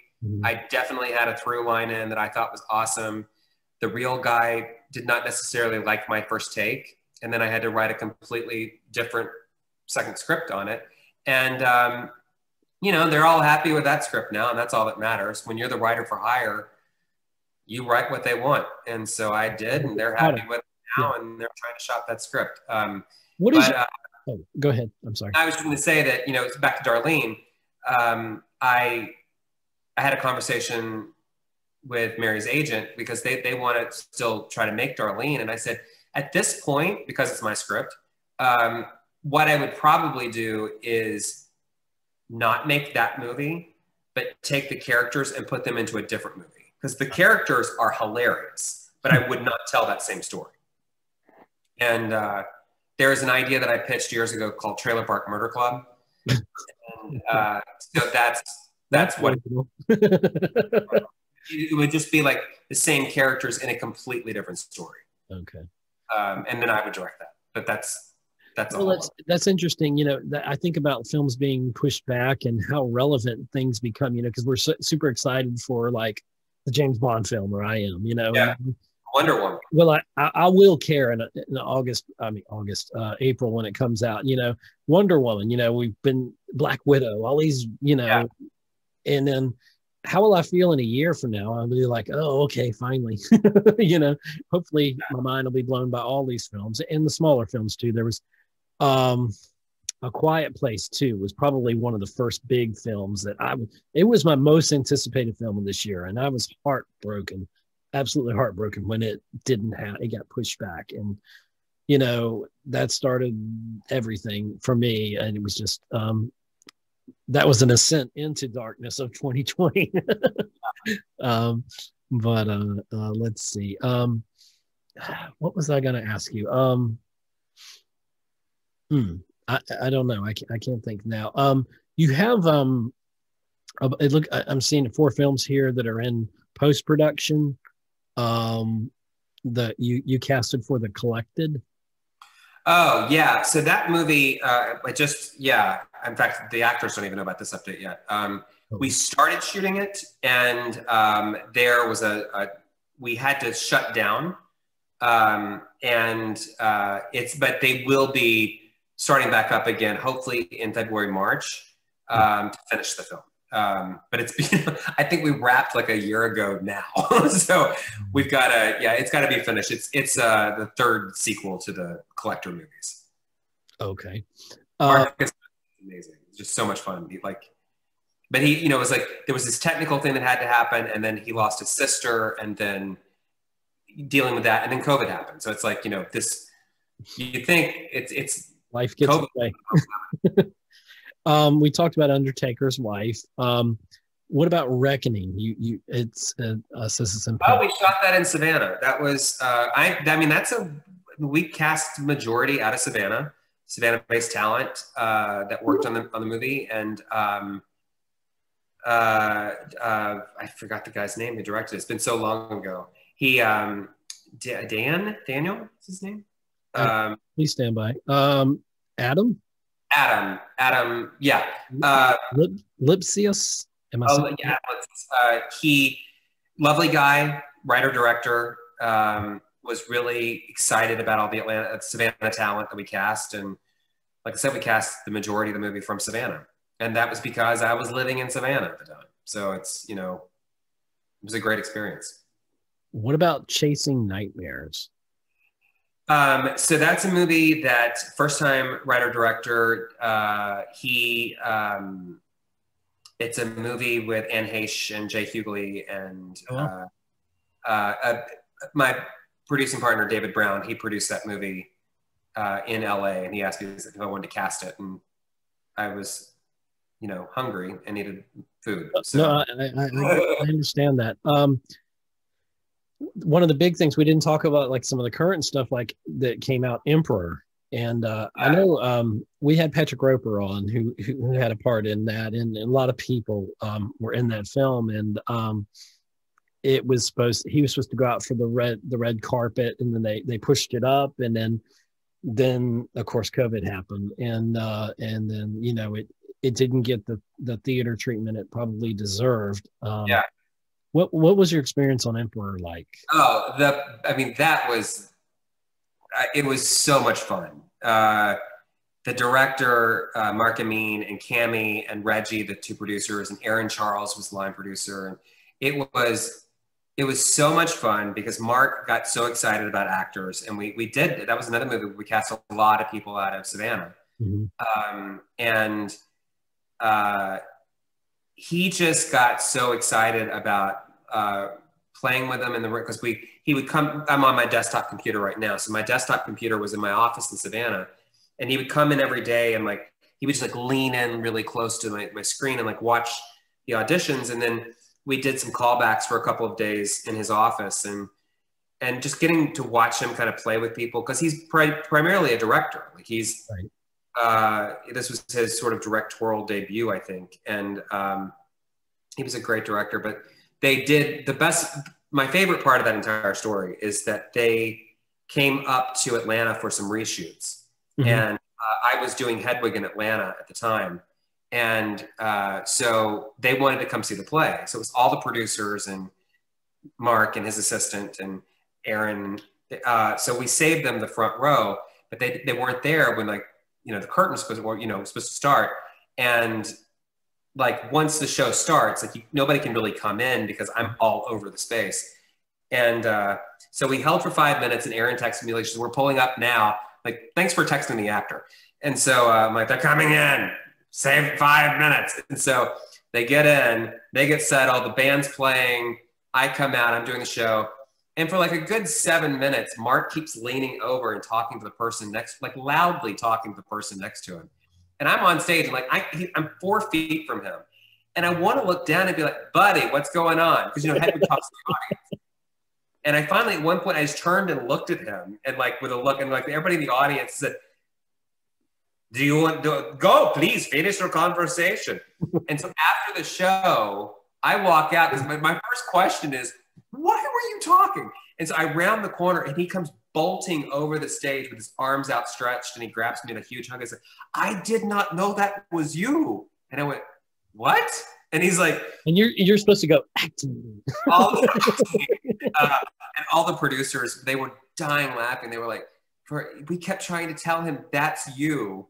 And I'm like, "How did you not know that was me, Mark? I'm literally standing right in front of you." But of course, with the makeup and the wig and the costume and everything, and the accent, apparently my accent was so convincing that he didn't realize. "I thought Chad was in this." I'm like, "That's him right there." And they kept pointing to me. And that's the other thing that was so confusing. I'm like, "Why are they pointing at me?" Yeah. Like, and what's wrong? Yeah. And I mean, not only that, I'd worked with him for 3 months on the film. And then like, at that point, I've been working for 2 weeks on the reshoots. And like, "And you didn't realize that was me, Mark? Thanks." It's like the highest compliment you could pay me. But he was great. Did you freeze? You froze. You suddenly froze. And sorry about that. If there's any problems with the video, my computer had a total meltdown. We were just having too much fun here with my guest, Chad Darnell, talking about things here. So I totally lost my place in the interview there, but it took me. Yeah, no. But you were talking about your experience when you were doing Hedwig. And Emperor, yeah, Mark and everybody, yeah. So yeah, Emperor was a great experience. Great film. Yeah, let's see. I'm gonna pull you up here again. I'm just pulling up my resources here. There we go. Go back.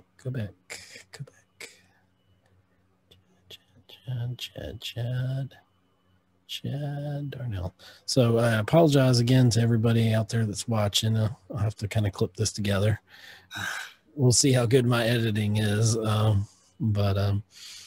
So we got through, well, we didn't talk about all 115 of the titles, which we're not going to.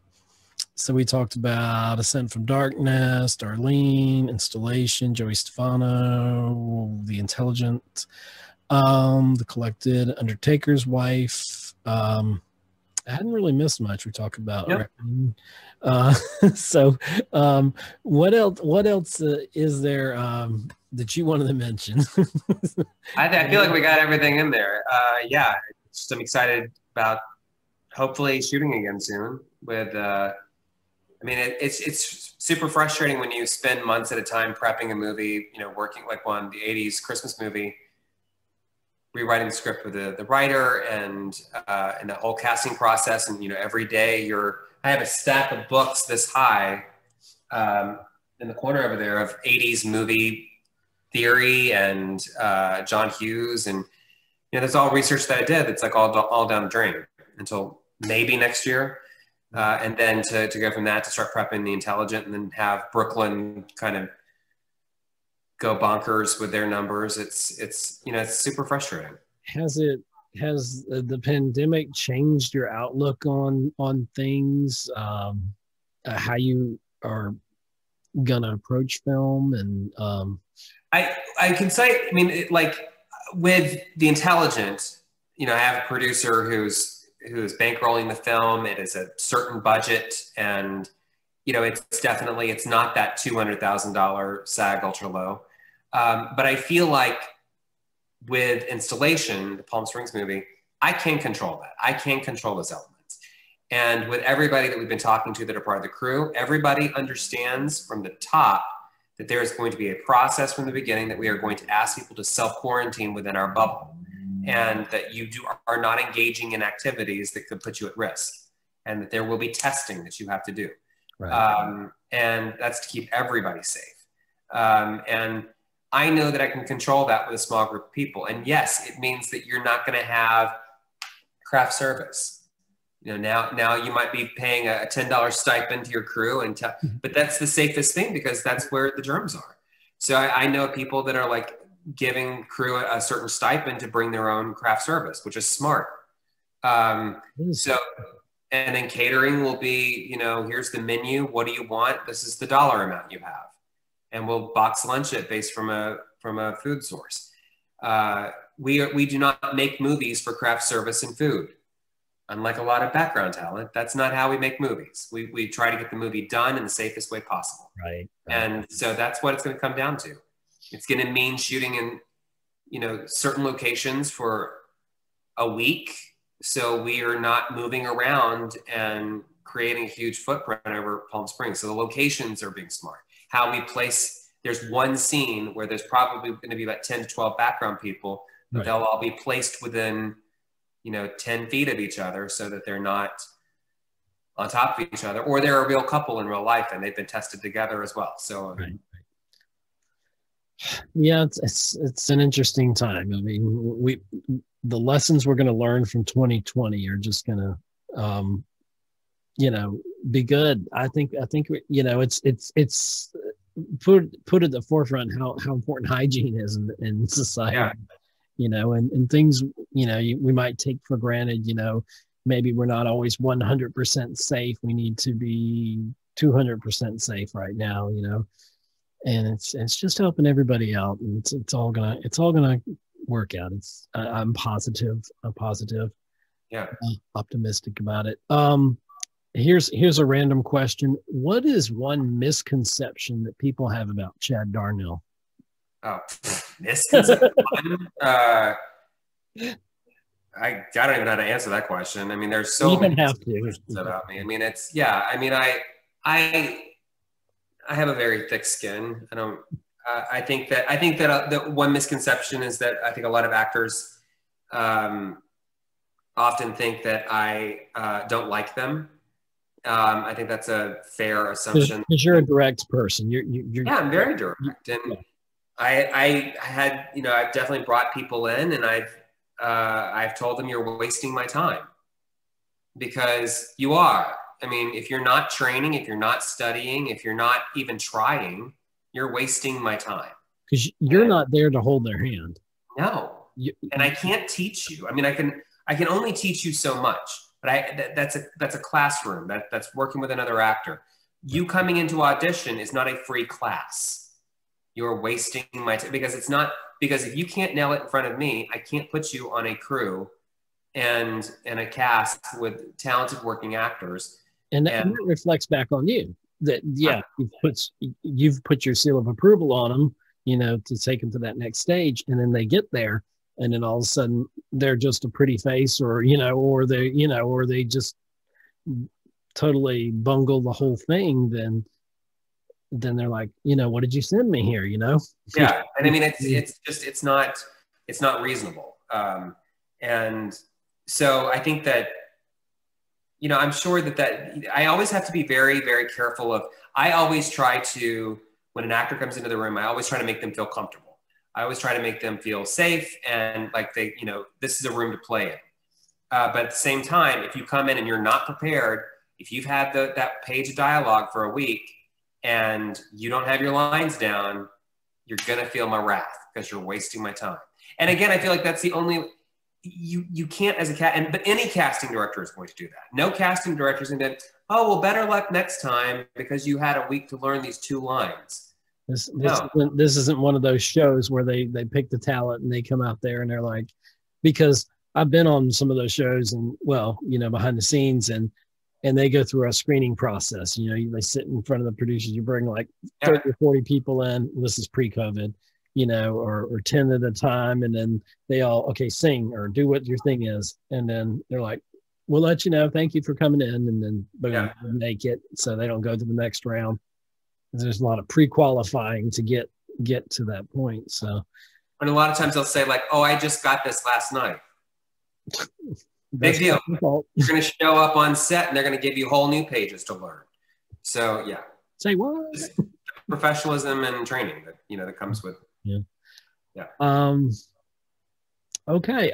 One last question. Is there anything that you might consider a pitfall, like maybe earlier in your career, from any of the things that you've done, from acting, directing, producing, is there something that you might have conceived as a pitfall and learned from? I mean, there's probably a bunch of things early in your career that you've done and you said, well, I'll approach this differently. Like maybe in casting or maybe acting, or is that hard to nail down? No, there was, I mean, the one experience, the one thing that I think, there was a time on a TV miniseries like in 1990, something. 2, 3, early. It was early on. It was a miniseries called The Oldest Living Confederate Widow Tells All. Diane Lane, Donald Sutherland. I was doing the extras casting on it. Mm-hmm. And I had not turned 21 yet. So I was 20 years, because I turned 21 over the course of the show. But I was, so I was 20 years old. I was working for Cynthia Stillwell. But I was the point person on that show. And we were shooting down South Georgia. And we were shooting this big reenactment scene. And all these reenactors were supposed to show up and they didn't. And we did not cast them. They came from the reenactor coordinator. But so, they were supposed to have like 200 extras and there was nobody. And so the scene, they were screwed. And so I went into survival mode for production. I went and talked to the costume designer and I said, start calling Norcosco and Atlanta Costume and all these different places, see how many Civil War costumes they can get us. I'll go into town to the local college and start booking kids and have, teenage guys and have them show up on set. Send me sizes and text me sizes. This was before texting, so they would call me on my cell phone, my car phone. And or I think I had a beeper. So we're doing all of this, and then suddenly the production manager just kind of killed the whole thing. And I had been sending people to set, and he decided that they were not going to pay these people. And they had been hired to do the job, and they'd left the school to go do it. And I was furious when I got back to that set. I mean, I'm 20 years old, but I was furious that I had been busting my ass to make this happen for them. And this had been a game plan. And then it was suddenly like, just stop everything. And he came up to me and he was so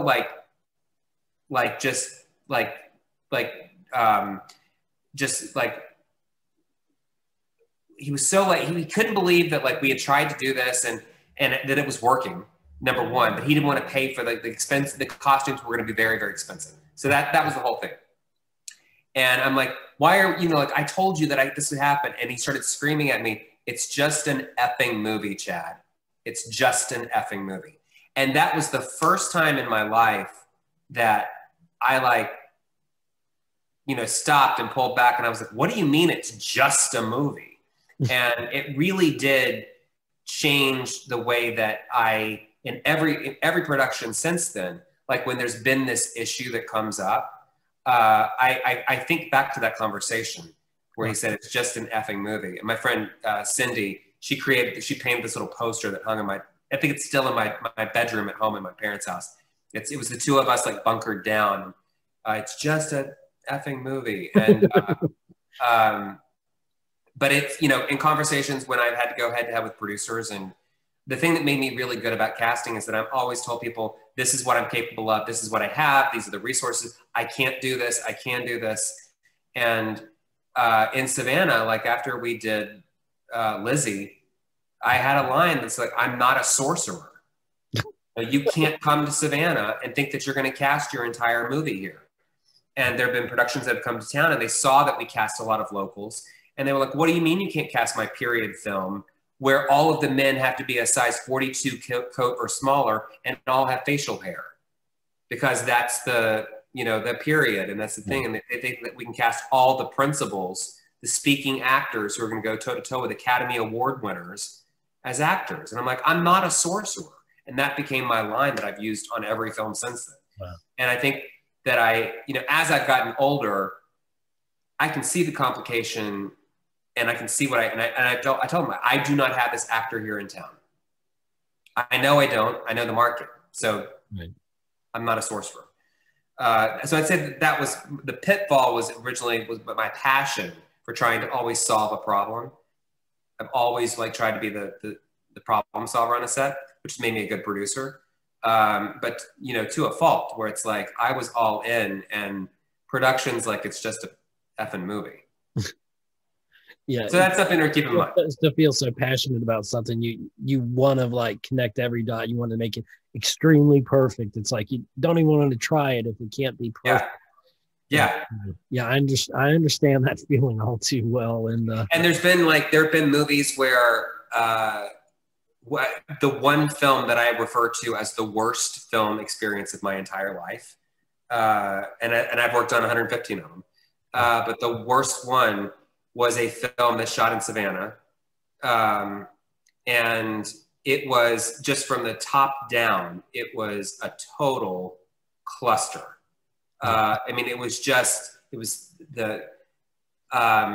You could not, there was no way to feel like you were doing a good job because there was so much disrespect, and it was across the board. I was not the only one. Total toxic environment. So toxic. And it was the way that we were being treated was, and this is before the real big boom of Savannah, and it wasn't Magic Mike. It was one with Adam Sandler. And well, I've heard of this. Yeah. And it was the worst experience of I don't think that I'll ever have an experience. Wow. I honestly don't think that I will ever be, I would never, roles reversed now, I would have quit that film. I should have quit that film. It was just so, I was disrespected every single day to the point that it was, they were trying to disrespect me. Wow. It was, so I would, yeah. But it makes for a good story. Not one that I'm going to tell on your show, but privately, it's like people's jaws are on the ground. One day it will be in my book, You Should Have Been Nicer to Me. Well, I've had my share, even recently, of some toxic people in the industry, and people you think have got your back, and then you find out they're not really in your corner as much as you think, or and so it's interesting to see people's true colors, and a lot of people shake your hand and they think you're their buddy and all that, and if you're new to the industry, you're kind of like, yeah, everybody's great, everybody's wonderful, they're wonderful, you're all wide-eyed, and you learn that there are snakes here and there, and in a way, it is just an industry. It's just but it's hard not to take some of that to heart. You do have to have a thick skin, like you said, and it's difficult. It can be disheartening. But yeah, when you have a total toxic environment like that, I've walked away from projects because I just didn't feel right. Something didn't seem right, and one I walked away from, I was totally right on, and another one I walked away from, there was really no other choice than what I made. And but I regret that film. The version that came out of the film has won so many awards, and it's so relevant today in these times, especially in 2020. I wish that my name was on it, and but I was kind of caught between two warring parties and two totally different visions of the same exact film, and I'm like, I'm just a sound mixer here. I'm just here to record, Yeah. And the creator's version is the one that went on, and it's been wildly successful. So, you live and you learn, and you move on, and it's on to the next thing. And anyway, we got to bring this to a close. I apologize for if there were any technical difficulties that were in there. I don't know how this is all going to end up because my editing and all that. But thank you, Chad, for a fantastic show. Thank you for taking the time and being here through all of this. And everybody who's watching in the future, it's already Saturday when you're watching this. Thank you for all your questions and comments that you've given along the way. Please subscribe to the channel here on YouTube, Savannah on Film. We're, hit that thumbs up button. Thank you for your comments. Enable notifications for our new shows that'll be coming out. And if you're interested in being on Savannah on Film, we're savannahonfilm@gmail.com. We're on Instagram also, Savannah on Film. I forgot my tag on there. It's a different. Anyway, we're on Instagram. You'll find us. And of course, the Facebook page, if you want to go over and like that and follow that, that's where you'll always see a lot of the updates, what's coming on the show and all that stuff and what's happening in the industry. And that's Savannah on Film on Facebook. And anyway, got to end the show. So fascinating show. Thank you so much, Chad. I really honestly mean that. And I wish you 10,000% success in your career. And next time you come back, who knows what you'll be doing by then. Yeah, true. All right. Thank you again. You have a great day. All right. Talk to you later. Bye-bye.